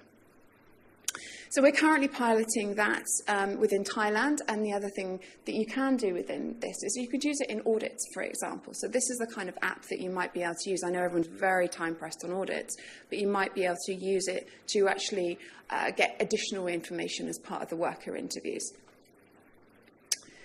So I want to continue to focus on risk assessment. Again, this is perhaps a little bit small for you to see, but this is the power of data and about using multiple different data sources to actually come together to create something. So this is a typologies map. And basically what that means is that you use lots of different data to create patterns so that you can start to identify what are some of the risks and red flags. And what this map shows is actually some of the flow of money. And this is really important for the finance industry because we've had recent fines, there's increased legislation again as well. So it's really important to be able to identify where the risk is within the finance industry as well. So these are incredibly useful. So if you can then use things like the raising awareness videos that you can then give to your staff, they can start to say, well, actually, I can see that there have been several transactions from a nail parlour at 1 a.m. Maybe I might need to do a little bit of further due diligence because that's a potential red flag. Or there are several people listed with the same address. Maybe it's not saying that forced labour or modern slavery exists, but let's do a bit further due diligence around it. And then the second thing is, what do you do if you discover forced labour within your supply chain or elsewhere? So there are information tools, support out there to enable you to do it, and there's lots of written documents. But actually, when you're in that situation, what's the easiest thing? So the use of technology here is about something very simple, and it's actually, this is an interactive flowchart. So basically, if you have an issue, you can go through step by step and say, here is my issue, and then it will come up with a box saying, did you do this, or what happened, etc. And then it will provide you with pop-ups of further information and support as to what to do next. So it's just a very easy, interactive way of going through it. And this is also accompanied by a legal guide across 7 different countries as well. And then one other thing that I want to mention is, quick show of hands, who's familiar with blockchain technology? Okay, good. I am not a blockchain expert, so that's great. So I don't have to go through and explain what blockchain technology is. But I do think that the potential application of blockchain is amazing, as it can theoretically store information and data that can't be changed once it's been put onto the blockchain. So what that means is it's really important for things like, we've heard a lot about recruitment and ethical recruitment processes, etc. But one of the greatest risks of forced labour is around that recruitment process and about falsification of contracts, or contracts being put into a different language. But maybe if you could use something like blockchain, what you could do is you could get an employment contract uploaded onto the blockchain, and then everyone or whoever you want to see can be transparently looking at that, and it's immutable, it's unchangeable. So then finally, I want to take you to something called the risk assessment matrix, which is something that we've developed. And this is really, the idea is to be a one-stop shop to actually enable you to look at risk. And this is very relevant today because it uses audit data. So I took you through a similar map earlier, which is an aggregation of those 3 different country-level indices of risk. And that's exactly what this does. But then we've taken it the next step further, and this is for apparel and footwear. So what we've done is we've created a framework of comparison of data. So it uses the ILO indicators of forced labour, as well as other data that's coming up from audits. And it combines it between and within audits. So you can look at excessive overtime, is passports being withheld, excessive recruitment fees, contract issues, payment issues, all of those kind of things, and say, are each of these coming up within these audits? And not just one audit, but multiple audits. And then we want to be able to look at that by product, by region, and by process. So tier, so we're talking about manufacturing, processing, and components as tier 2, and then also raw materials as tier 3, approximately. So the point about technology here is use of a platform and creating a way of aggregating multiple sources of data, but that you can upload it anonymously, and it gives you an overall and better picture of risk. So it gives you far more information. So I'll just take you through one example. Imagine you are a footwear and apparel company, and this is at the moment for footwear and apparel, and you want to understand the risk of forced labour within footwear production, so in tier 1. So using these search terms, you search for footwear and you search for manufacturing or tier 1, and it will produce a map of all the countries where we have data on that. So you click because you want to focus on Vietnam. So this is some of the live data that we have. So we're still in the pilot process of this, but this is live data. And what this shows is that on the top left, you can see a map of Vietnam, and you can see data where we have data on risk from audits. And what it does is it highlights by different colours. So you can see that within here, we can focus on a particular region. So if you click on the bottom one, we focus on a particular region, and this highlights different areas of risk. So this is taking an aggregated risk score, and then it's putting it all together. And the top right at the bottom picture, you probably can't see, but what it does is it shows you different bits of information. So first of all, it shows you what's your country level risk, because there will always be a country level risk based on those aggregated indices. Then it shows you your regional level risk for footwear and within that particular region. So the point is not whether forced labour exists or not, but it enables you to go and do further diligence before you source there, or so that you can just go and collect more information. And then the other thing is it also brings up, we wanted to include a way of the great data that's been collected around NGO reports, media articles, etc. But we can't put them into an aggregated score in the same way. So we've linked it to a database to say, actually, this great data exists, but we can't aggregate it together. So it links to 2 databases, one of which is what other reports exist on forced labour in that region, and the other is what positive things, what steps are being taken. So then finally, what you can do is you can plot it on a heat map, and you can compare different countries, different regions, processes, tiers, etc. So that's what this is showing here. So I just wanted to take a moment to say, these are all the ways that technology can be used, and I think we've heard some great things this morning about that as well. So what's next? There's a lot of data out there. How can we best use the existing data? If we can aggregate it, if we can pool it, if we can analyse it, that's one potential application. And actually, the risk assessment matrix and our work will be greatly enhanced by use of more data. We can pool resources and we can collaborate together. I think it was Aditi who said it's about the power of collaboration and about the power of working together on this. This is not an issue that's going to be solved if we work individually and in silo. Use of mobile phones. The great thing about mobile phones is that most people have one. And so you can gather information, you can provide information, but they also have a GPS locator on a lot of them. So there's a vast amount of data that you can get through them. Mapping, visualizing, it's a way to actually connect with audiences that we don't already have. And then finally, I think one thing that we can do is around getting creative. And blockchain is one of those things that if we did do it, it would be greatly enhanced if we could all collaborate together and get creative on how we can do this. Thank you. Thank you. That was great. That was very informative. We have our final speaker for this session, and it'll be followed by Q&A. We've got Manju. He is from the BSR. For people that don't know, that's Business of Social Responsibility, and he's going to be coming up and talking about gender equality in supply chains. Thank you. Hello. Good morning. Thanks, Courtney. First of all, kudos to AI. I think we have a fair representation of men and women on this panel, which is very important. I was in Bangladesh last year in a panel, and then we have a bunch of men talking about women's empowerment. I think it's very awkward, and I think it's also wrong. And there's a movement actually globally about saying no to all men's panel. I think maybe we should adhere to that principle. So thanks very much. I'm from Business for Social Responsibilities.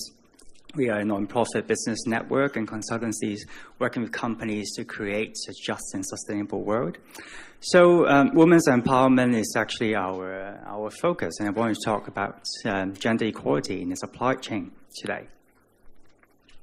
First of all, before I have a deep dive about the situation in the supply chain, I want to just talk about the macro environment, how we are progressing towards gender parity in the world. In a nutshell, we are really lagging behind, far behind in reaching gender parity.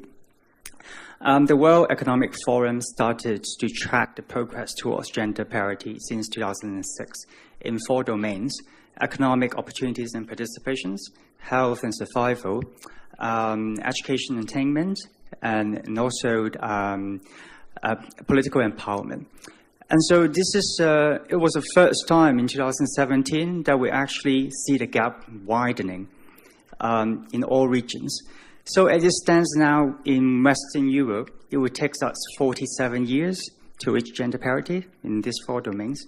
In the MENA region, in Middle East and North Africa, it would take us 356 years. In South Asia, it would take us more than 1,000 years to reach gender parity. So it's a long way to go. You see, women makes up of half of the world's population, but then they represent more in the world poor. And government policies or regulations not all the time are conducive to women's empowerment.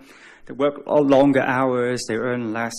I guess maybe until we all become robots, then we will reach gender parity. But still there, some years ahead, there's some time to until then. And so I guess it's important for us to address some of the more systemic barriers. And let's have a look at what these systemic barriers are. This is from the UN High-Level Panel on Women's Economic Empowerment. And they have identified 4 barriers on women's economic empowerment. Being the first one being avert social norms. I'll talk more about that. Discriminatory laws and gaps in legal protection. The failure to recognize, reduce, and redistribute unpaid care work. And also the last one is the gender gaps in access to digital, financial, and properties access. In this morning, we talk a lot about technology, and I want to bring in some nuances on that. What does it mean by that when it comes to women's and men's access to technology? So first of all, these avert social norms. Social norms are sets of rules that govern our behavior or determine what is acceptable and not acceptable in the society. And there are lots of, well, not only in the developing world, but also in developed countries. And there are sets of rules that are not very conducive to the women's participations. Gender stereotyping, and women are not supposed to work, actually, in many countries, that you're supposed to stay home. You're supposed, even if you're working, you're supposed to take care of children. Women are not supposed to have this career aspiration, to stay where you are. Women are supposed to work in low-tiered, low-level works. You're not good in handling machines, so there's no point to train you in handling machines and you move up the ladder. And so that's really also a driver of occupational segregations. You see more women in the supply chain. When you go to factories, the sewing operators and those on the floor, a majority of them are women. Actually, I've seen so many men talking to us that, well, it's discriminatory, that's not women's empowerment. And this is not empowerment for men as well. You see, there are a lot of jobs going to women. But, okay, when you look at moving up, the supervisors level, the management level, again, not only in factories, when you look at the CEOs, company, boards, women are heavily underrepresented. And that's, occupational segregations in terms of vertical segregations, and then the horizontal segregations are driven by avert social norms in many countries. Again, discriminatory laws, and not all countries in the world. The policies and laws are conducive to women's participating in the workforce. And then in 20 countries in the world, women need the permission of men in order to get a job. I mean, women just started to drive in Saudi Arabia. I mean, that's an extreme case, but still, in many countries, that is quite prohibitory. And then in 41 countries, women are banned from certain types of factory works, which can limit their ability to stay and then to move up. Unpaid household work and care. We talk about women doing the participation in pay work in their productive role, but then at the same time, women have both productive role and reproductive role. And we're not paying enough attention about unpaid care work. This actually has quite an implications when you look at women moving up, say, in factories or in farms. I think there's a study in Bangladesh by the IFC about, it's called Work Progressions Toolkit. And then so they create opportunities for women to move up. To become supervisors. But actually, the women not all of them, they want to be promoted because they don't want it. They don't feel like they're good at it. And also they have to juggle between productive work and also reproductive works. When you're being promoted, you have targets, you have to work longer hours. At home, the husband are not appreciating that. You still need to take care of my babies. You still need to cook. And so, if we're not addressing it, then again, it's prohibiting women from being fully empowered. And finally, the barriers about access and resources. I mean, that's the differentiations between men's and women's access to a range of resources. For example, property and land. For example, land rights, property rights. Bank accounts, credits, assurance, healthcare, social protections, digital resources. Like our works in Bangladesh and India informed us that, yes, people are almost everyone has a phone, but even that notion we are challenging that because from what we've seen, not all women have phone, or when they have a mobile phone, it's a simple one, it's not a smartphone. Of course, it's very contextual. You see in Myanmar, very high penetrations of mobile phones, almost everyone have it. But say in Bangladesh, even they have a phone, they have to ask their husband permission to use it. Their time of using that phone is limited. Because when you have a phone, you have access to resources and information and knowledge, and that's quite threatening to the men folks. So I think, also looking at the product design or the financial product design, how it can be woman-friendly and not just, gender-blind, because that will have an implications to the uptake and utilizations. So when we take a closer look at the supply chain, what is the data which is telling us? So I want to focus on 4 domains. One is wage, harassment, voice, and labor conditions. So women are further behind in all of these areas when we look at the supply chain. In terms of wage, when we look at the same job, we usually require the same level of qualifications, experience. Men are earning more than women. A man with the same experience and educational background, they expect to earn 41% more than the female counterparts in factories in Bangladesh. When it comes to harassments, again, looking at the law, the legal aspects, not all countries, 1 in 5 countries actually still do not have appropriate laws against sexual harassments in the workplace. The ILO is coming with a standard probably, we hope it will be a convention on violence against men and women in the world of work. But that's the very first one, and this is 2018. And then also, it's very high prevalence of violence, verbal, sexual, physical, and increasingly, we need to talk about emotional and psychosocial violence, especially in a very high pressured workplace. Voice. Again, we have a lot of discussions about voice, using technology, getting the voices of women or men about their needs, their aspirations. But we want to look into the nuances of this voice. Because again, when you look back to the social norms or this kind of environment, that sometimes getting them to speak doesn't mean that you're getting the full picture. For example, what we've seen in Ethiopia, actually in many countries that we're operating, the HER projects, women they accept sexual harassment and violence against women as a consequence of being a woman. They internalize this kind of adverse social norms, and then they accept it being parts and parcel of getting a job in the sector. So, how can we tease out the nuances of this voice and understand better about, what shaped the voice or inform this kind of voice. And finally, about the labor conditions. Like for instance, in China, in Guangdong, that women are working longer hours, they have more overtime, and then they have less of them that have contracts or written contracts, and then also comparing to men, less women are having access to social insurance. So, because I think we have an audience, mainly from the compliance background, and I want to show you a few data that we, from a collaboration with SEDEX. My colleague Filippo is here. He helped to crunch all this data. So, if you have questions, you should go to him.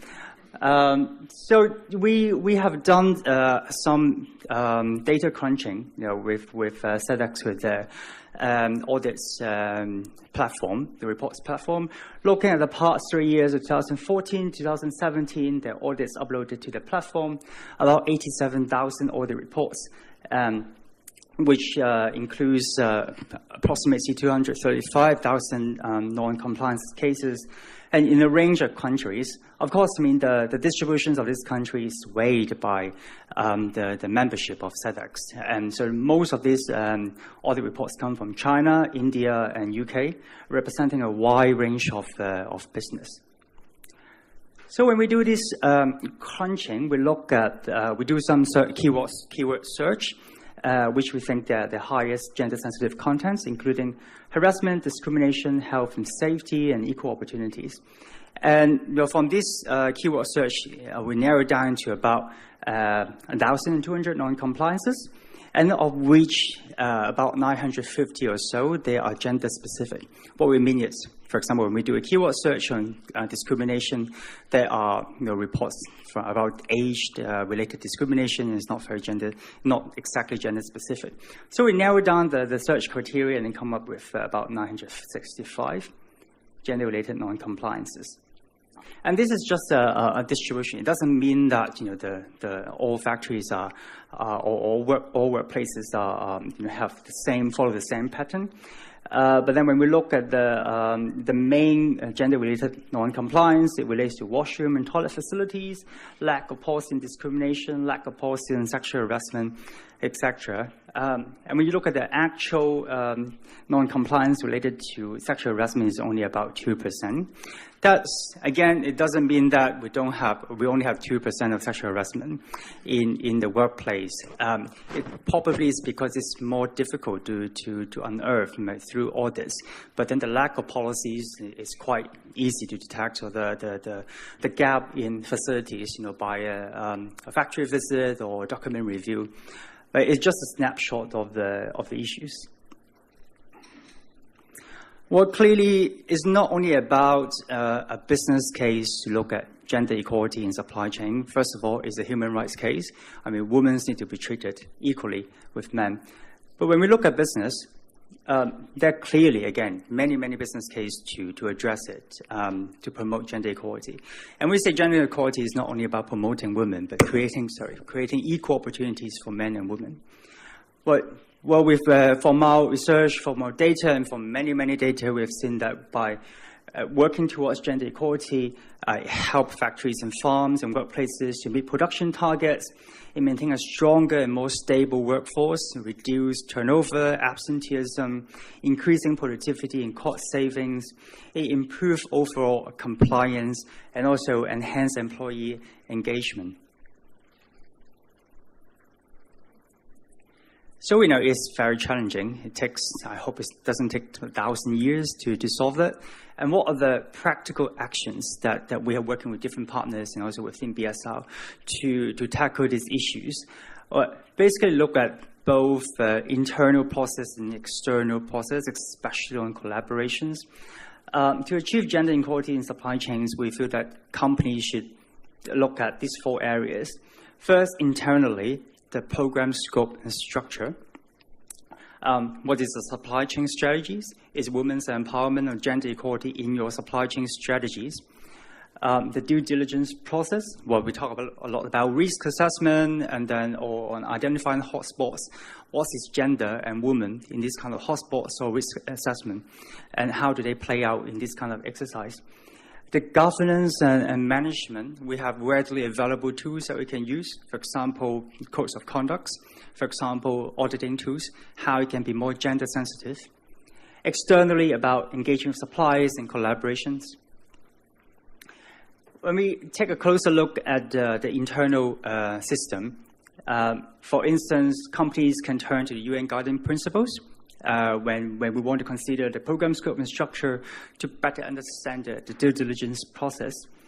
And also, as a whole, business and states, they can give special attention to the experiences of women in the structural discrimination. So we talk about this kind of laws or policies, and so we need to have a better understanding of that, and to scope out the challenges. In terms of the governance, I mentioned the codes of conduct and also assessment tools. So we at BSR, we have actually already come up with gender equality in the codes of conduct guidance. So this is not a new set of code of guidance, code of conducts, but it's a gendered guidance note, how code of conducts can be more gender sensitive. And we are about to launch a report on guidance on gender-sensitive assessment. So when we go to factories to do audits, when we go to farms to do audits, what kind of questions, how we can ask questions in more gender-sensitive ways when it comes to harassment, when it comes to wage, health and safety, etc. So it serves as a reference. We day in and day out when we do our jobs, and we can have some tools to use. But really looking at the deeper, longer-term, more sustainable change that we need to work externally with lots of collaborations. So what we're doing now, actually have been doing it in the past 10 years, is her project It's a collaborative initiative with brands, with factories and farms, with NGOs, civil societies, to empower women through capacity building and also management system strengthening. So in a nutshell, that we work with about 60 plus brands in 14 countries, in over 700 workplaces, to train women using peer education system on health, especially on sexual and reproductive health, on financial inclusions, and also on gender-based violence. And at the same time, to work with factories and companies and brands to integrate gender into the policies, into the system. What are the gender-specific KPIs and action plans that we should all measure and work towards? Well, but then really, if we want to look at the systemic change, we need to collaborate, not only within the supply chain, where this is actually a non-competitive ground. We have lots of different kind of service providers or brands or factories, but then gender equality, it shouldn't be, owned or have a patency, that only we can do women's empowerment. Actually, everyone should do it. And so how we can work collaborate together to address this kind of norms, issues, occupational segregations, to look at mainstreaming gender in all the tools and strategies. And one of the initiatives that we have is called Business Action for Women, that we work with a wide range of companies to look at advancing women in supply chain, looking at climate resilience and women, and also violence and harassment. Through generations of a number of toolkits, awareness raising tools, campaigning and strategies and advocacy, trying to influence the business community about the importance of women's empowerment. So, this is a long way to go. I hope, again, it doesn't take 1,000 years to reach there. And we really hope to work with every one of you, men and women, so that we will achieve this gender equality faster. Thank you.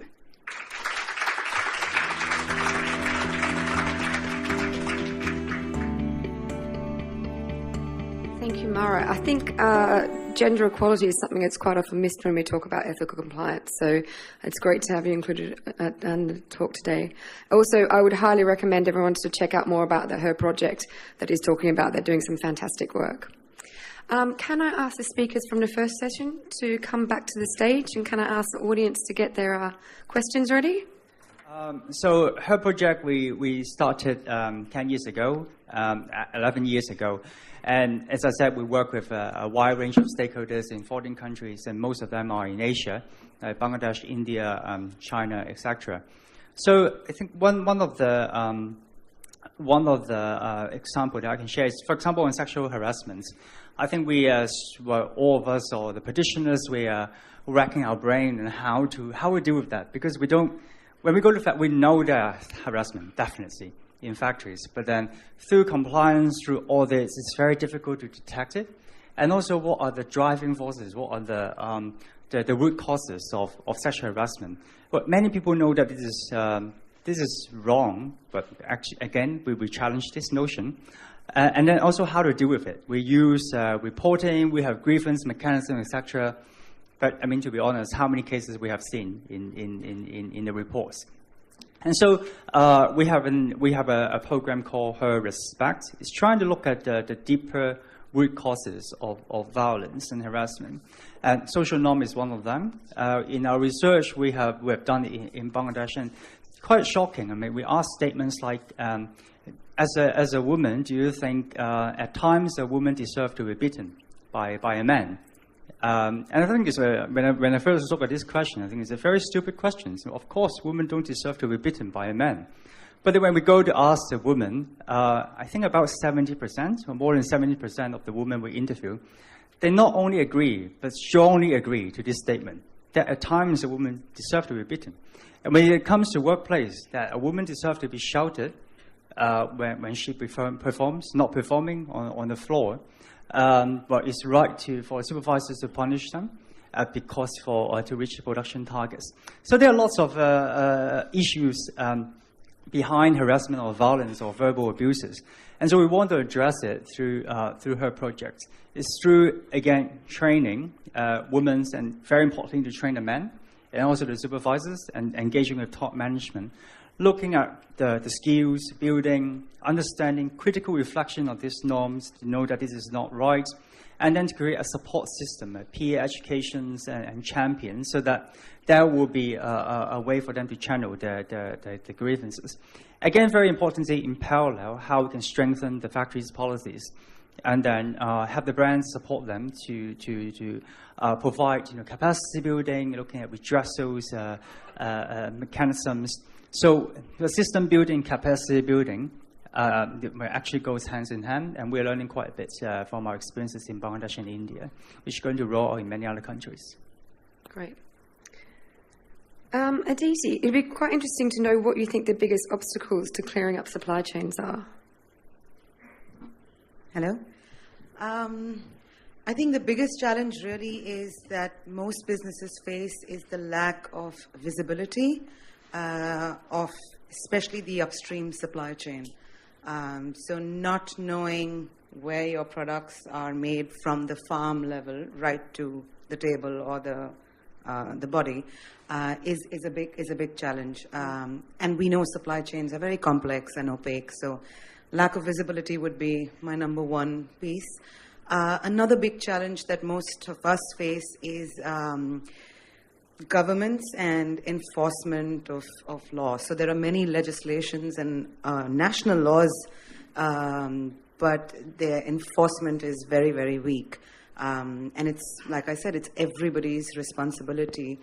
So that continues to be a challenge. The third, not so critical, but in my experience, what I've found is striking the right balance between local partnerships and industry-wide initiatives, because industry-wide initiatives tend to be obviously consensually driven, and that takes longer. So just trying to straddle that balance can be a bit of a challenge. So those would be my top three. Okay, thank you. Is there anybody?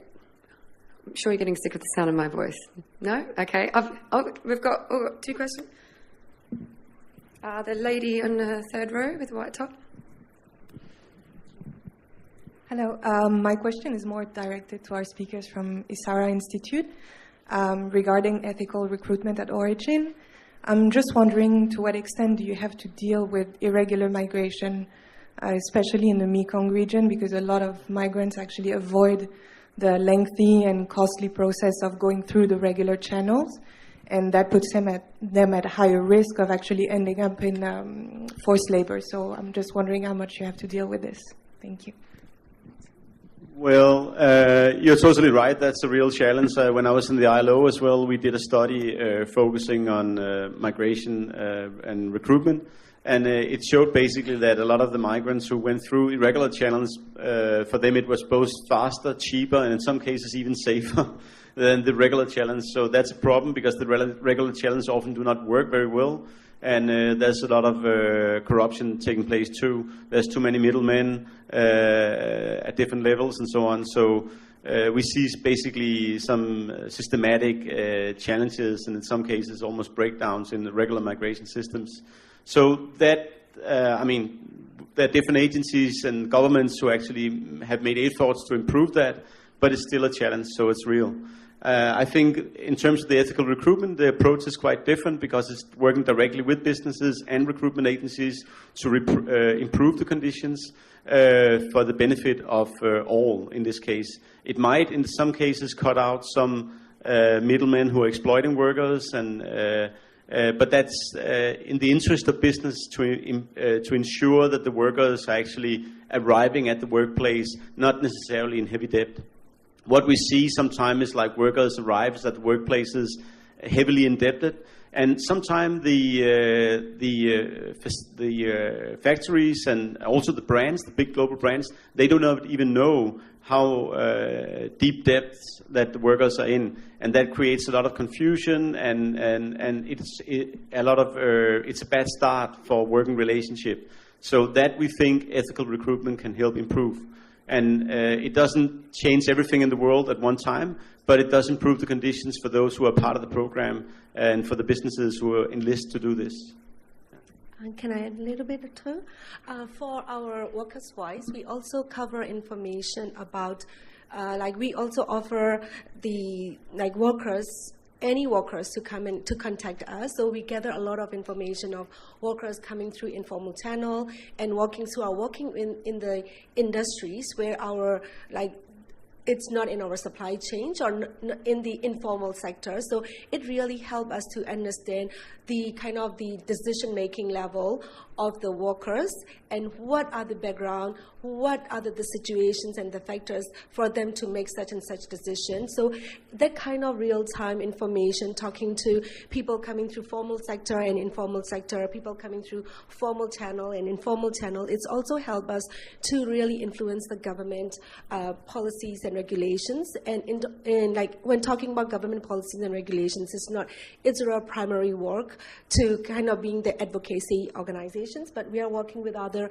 organizations who are influencing the government. But for us, it's mainly to work with the government in a way where we can voice the challenges that faced by the businesses in our supply chain, which we feel is lacking, because government are making a constant change with their policies and practices, especially in Thailand. Every month, the new policies is being introduced without really kind of consulting with the business or working with the workers. So I think having this workers' voice, where we collect, for this year, we have thousands of calls and all the messages through our Facebook and hotlines and Golden Dream. And so it's really helped us understand what about the people in the informal sector or going through informal channels are facing. And it's helped us, we can see that sometimes going through informal channel is more kind of even better for some workers. Then we can understand that and we can use that to influence some of the policies. And in businesses as well, we can also understand that some businesses prefer workers coming through the informal channel because it's more flexible and they can just kind of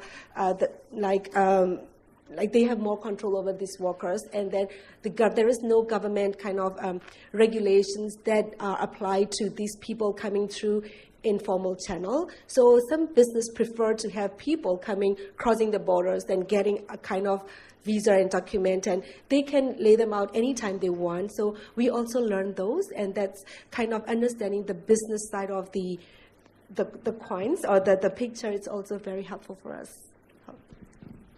I would like to add a little bit more is as a brand, we have our partners helping us to train this recruitment agency, so they will cut out those informal things, would help us because they understand our requirement. They know that we don't want anything that is informal, so they can help to select the right candidate and introduce it to our suppliers. And also for our suppliers, we ask our suppliers to do some interview with their workers to understand, are they still paying some money besides the regular process? So it may not be the responsibility of the factories alone that they are not charging the workers. It may be some informal payment from the workers. They can help to find out, is there still more issues that we are uncover? And if it is some case, then they will refer back to our partners, Issara, to give some helps on how we can stop this. Yeah. Thank you. I think we've got a gentleman up there. Yep, thank you. Thank you for the introducing the situations of modern slavery, labor exploitation, and gender inequality in some developing countries. I'm Cannon from McDonald's Corporation, by the way. I have two questions for all or any of the panelists to answer. The first question is, from a more general sense or future developing trend, how do you see that these modern slavery or labor exploitation issue be affected by two of the most recent trends? One is the geopolitical tensions in different parts of the world, especially this part of the world, and the second one is climate change. So this is the first question. The second question is also a very general one, is about that we see some intersectoral and interbusiness collaboration in some other areas to solve other global problems like climate change, environmental. We see business council or some cross-sector platform to solve this. Do we see this trend upcoming in this area of social issue, or is there any future developments in the sense that one of you could share? Thank you. I mean, I can quickly respond to that. Most of what you mentioned are environment-related issues, climate change, certainly. And at least at Adidas, we have, if you heard my presentation, the department's called Social and Environmental Affairs. There's a team that looks just at waste, water, energy,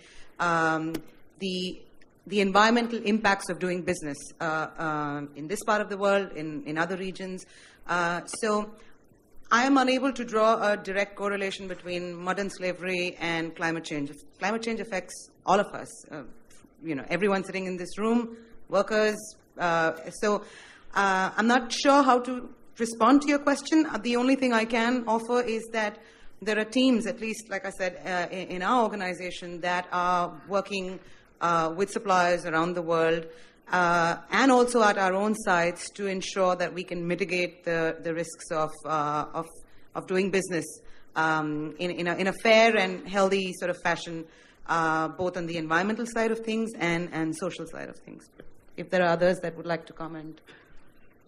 I would try to attempt the climate change questions, which is really not my forte. But then when we look at climate change, because women are more vulnerable to climate change, and we're not only looking at the footwear or the apparel supply chain, but say looking at the agriculture supply chain, women's farmers, in rural areas. If we look further, say upstream, looking at cotton or raw materials, those women working in that sector, how climate change is affecting them, and women also saving up for shock. Actually, we're comparing to men. So how does it affect their earnings, their savings?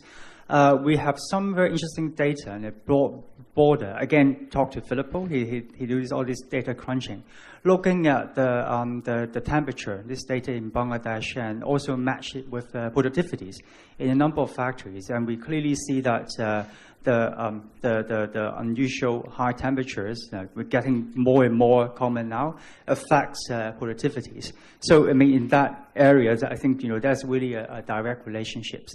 So how we can work to at least start looking at these issues. And on these collaborations about, say, again, in my field of women's empowerment, I see that's really, you can say, more momentum of collaborations. For example, just last week I was in London with a few the women's empowerment initiatives, including ILO, the Better Work program. They have a new gender strategies. Then GAP is running a PACE program, which is quite intensive on women's economic empowerment. Walmart, they have Women's in Factories program, and of course CARE, and then we have her project. It's very interesting that we almost started at the same time, 10 years back, and it's the first time that we get together to talk about project harmonizations, fatigue, and also preparing for the future.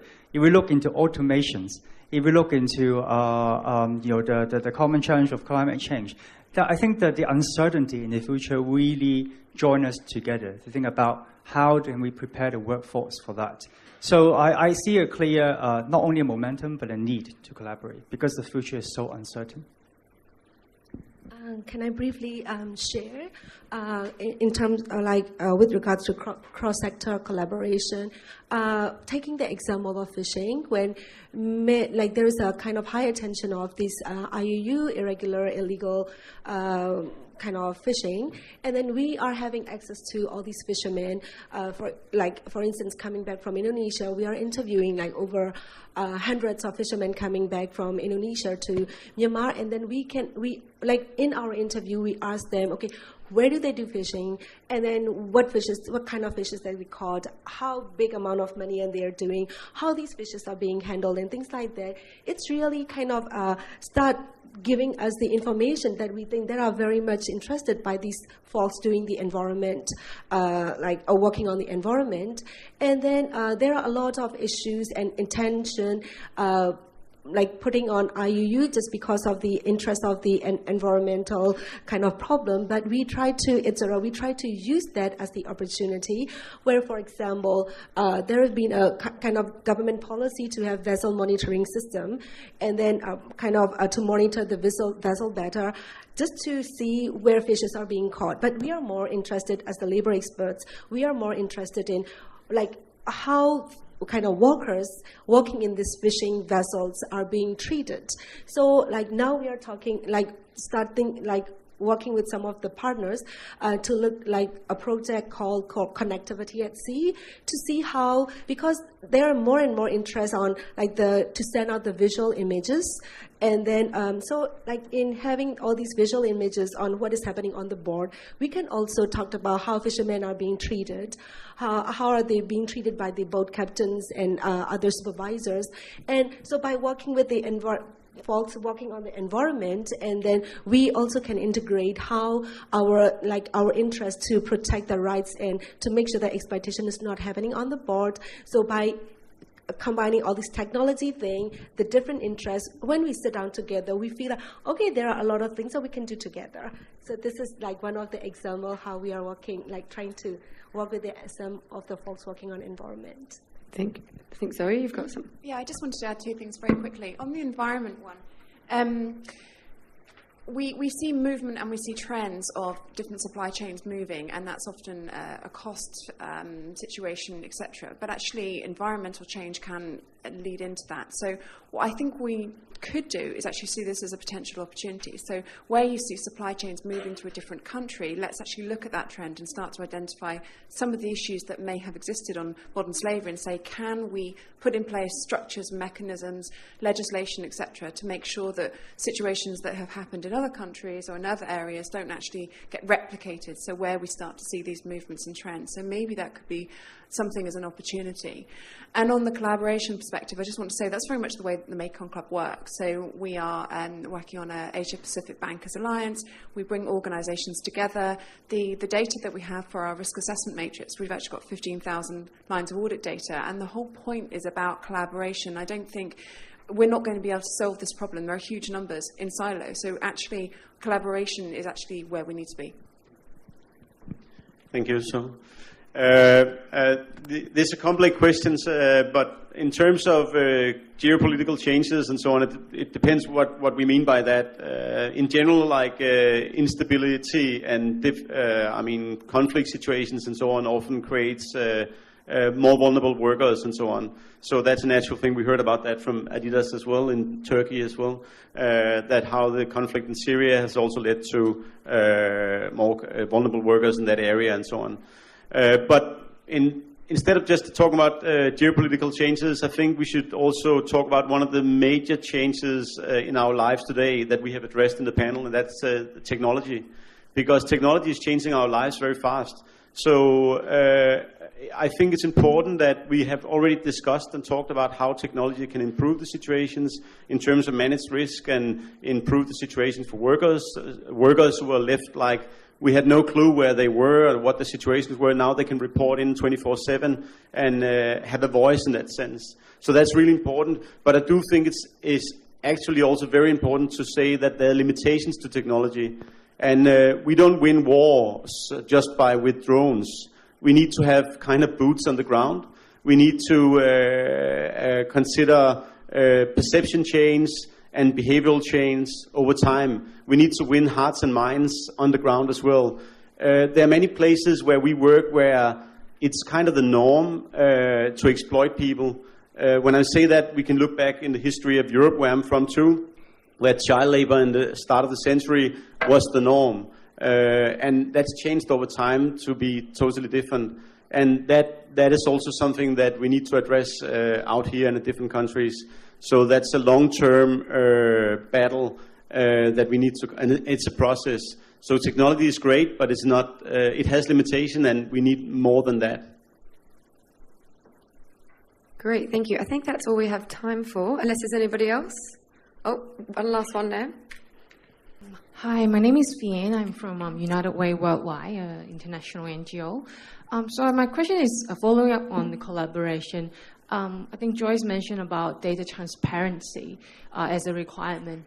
And I wonder how data is being communicated and shared in a way that is collaborate within like the cross-sector. Will, for example, Adidas talk to Pentland and saying, tracking the supply chain and saying, is there any, common ground or like duplicacy that they can talk to, like to one supplier that they're both using, for example, or like how, as like, I think Mekong Club or BSR, communicate or promote like cross-sectoral communication within their network and their corporate partners. That's my question. I'll answer and then I'll give it to you. Great question. So I'm going to give you a couple of quick examples. One piece is data transparency, what a brand can do. So you heard from Joyce how they've publicly disclosed their supplier list. We've been doing it for many, many years. Our Tier 1 supplier lists are on our website. Tier 2 as well. We've also disclosed the material flows at the Tier 3 level. So the responsibility that a brand can take for being transparent, that's one. The second piece is you asked about collaborations. So Pentland, I'll just give you a couple of examples with Pentland. They have a fantastic migrant worker questionnaire that they created to map data around foreign migrant workers. And they were very gracious to completely share that with us. And a large element of what we're doing in terms of our labor mapping is thanks to that data. Similarly, with the Mekong Club, we're members of the apparel and footwear group, and there are other brands on the table. Like Zoe said, we meet every quarter and openly discuss issues, best practices, and share training modules, for example, whatever brands may be working on. There are lots of industry initiatives as well where brands get together and share data. So to my mind, this is an absolutely pre-competitive issue. And I find that people are, like suppliers are willing to change, brands are also willing to come to the table and share information. And we've had great success working with other apparel and footwear brands on this. In Turkey, for example, Nike, Adidas, Puma, IKEA are all working on a project to improve working conditions for farmers. Several examples out there.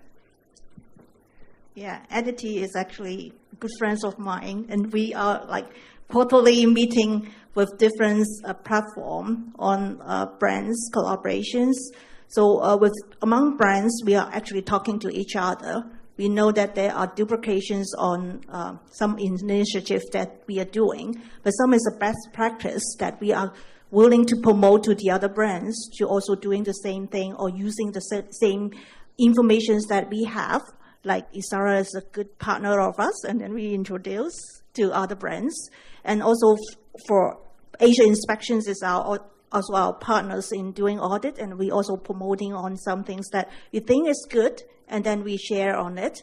Some of the brands may have different needs, but if they find the right partners, it can help on improving the conditions.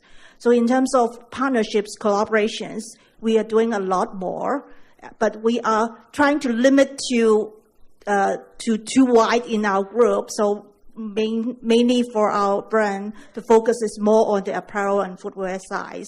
But you can see from Mekong Club and from Hers project, they may be rolled out to further, like the electronics partners, or even some things that may be not in our supply chain, which may be we have some limitations. But for us, collaborations within brands is actually benefits for our suppliers who can improve their conditions. We may have similar things that we can work together, and then we are focusing on those things that we can do.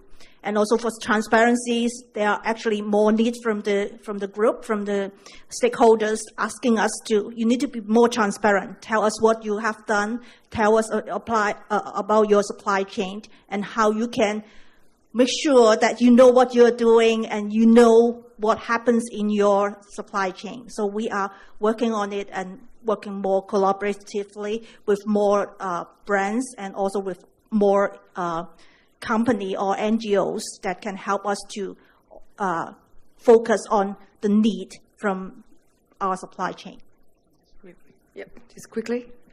Yeah, quickly. So we also think there's a lot of external force, external push on transparency. It's not like companies will become more transparent, and transparency comes to you. For example, Fashion Revolution, they have just come up with or published transparency index, I think 3 years in a row already. So brands are under a lot of pressure to be transparent. And also, what's next about transparency? Well, how to use this data to make some changes? I think there are also a lot of initiatives, for example, better buying, in collaboration with ethical trade initiatives in Bangladesh, looking at the suppliers ranking the buying practices of buyers, using this kind of transparent, having a platform, neutral platform, making use of data. So I think as a community as a whole, we need to be prepared. Again, it's a need to be transparent. Thanks. Great, thank you.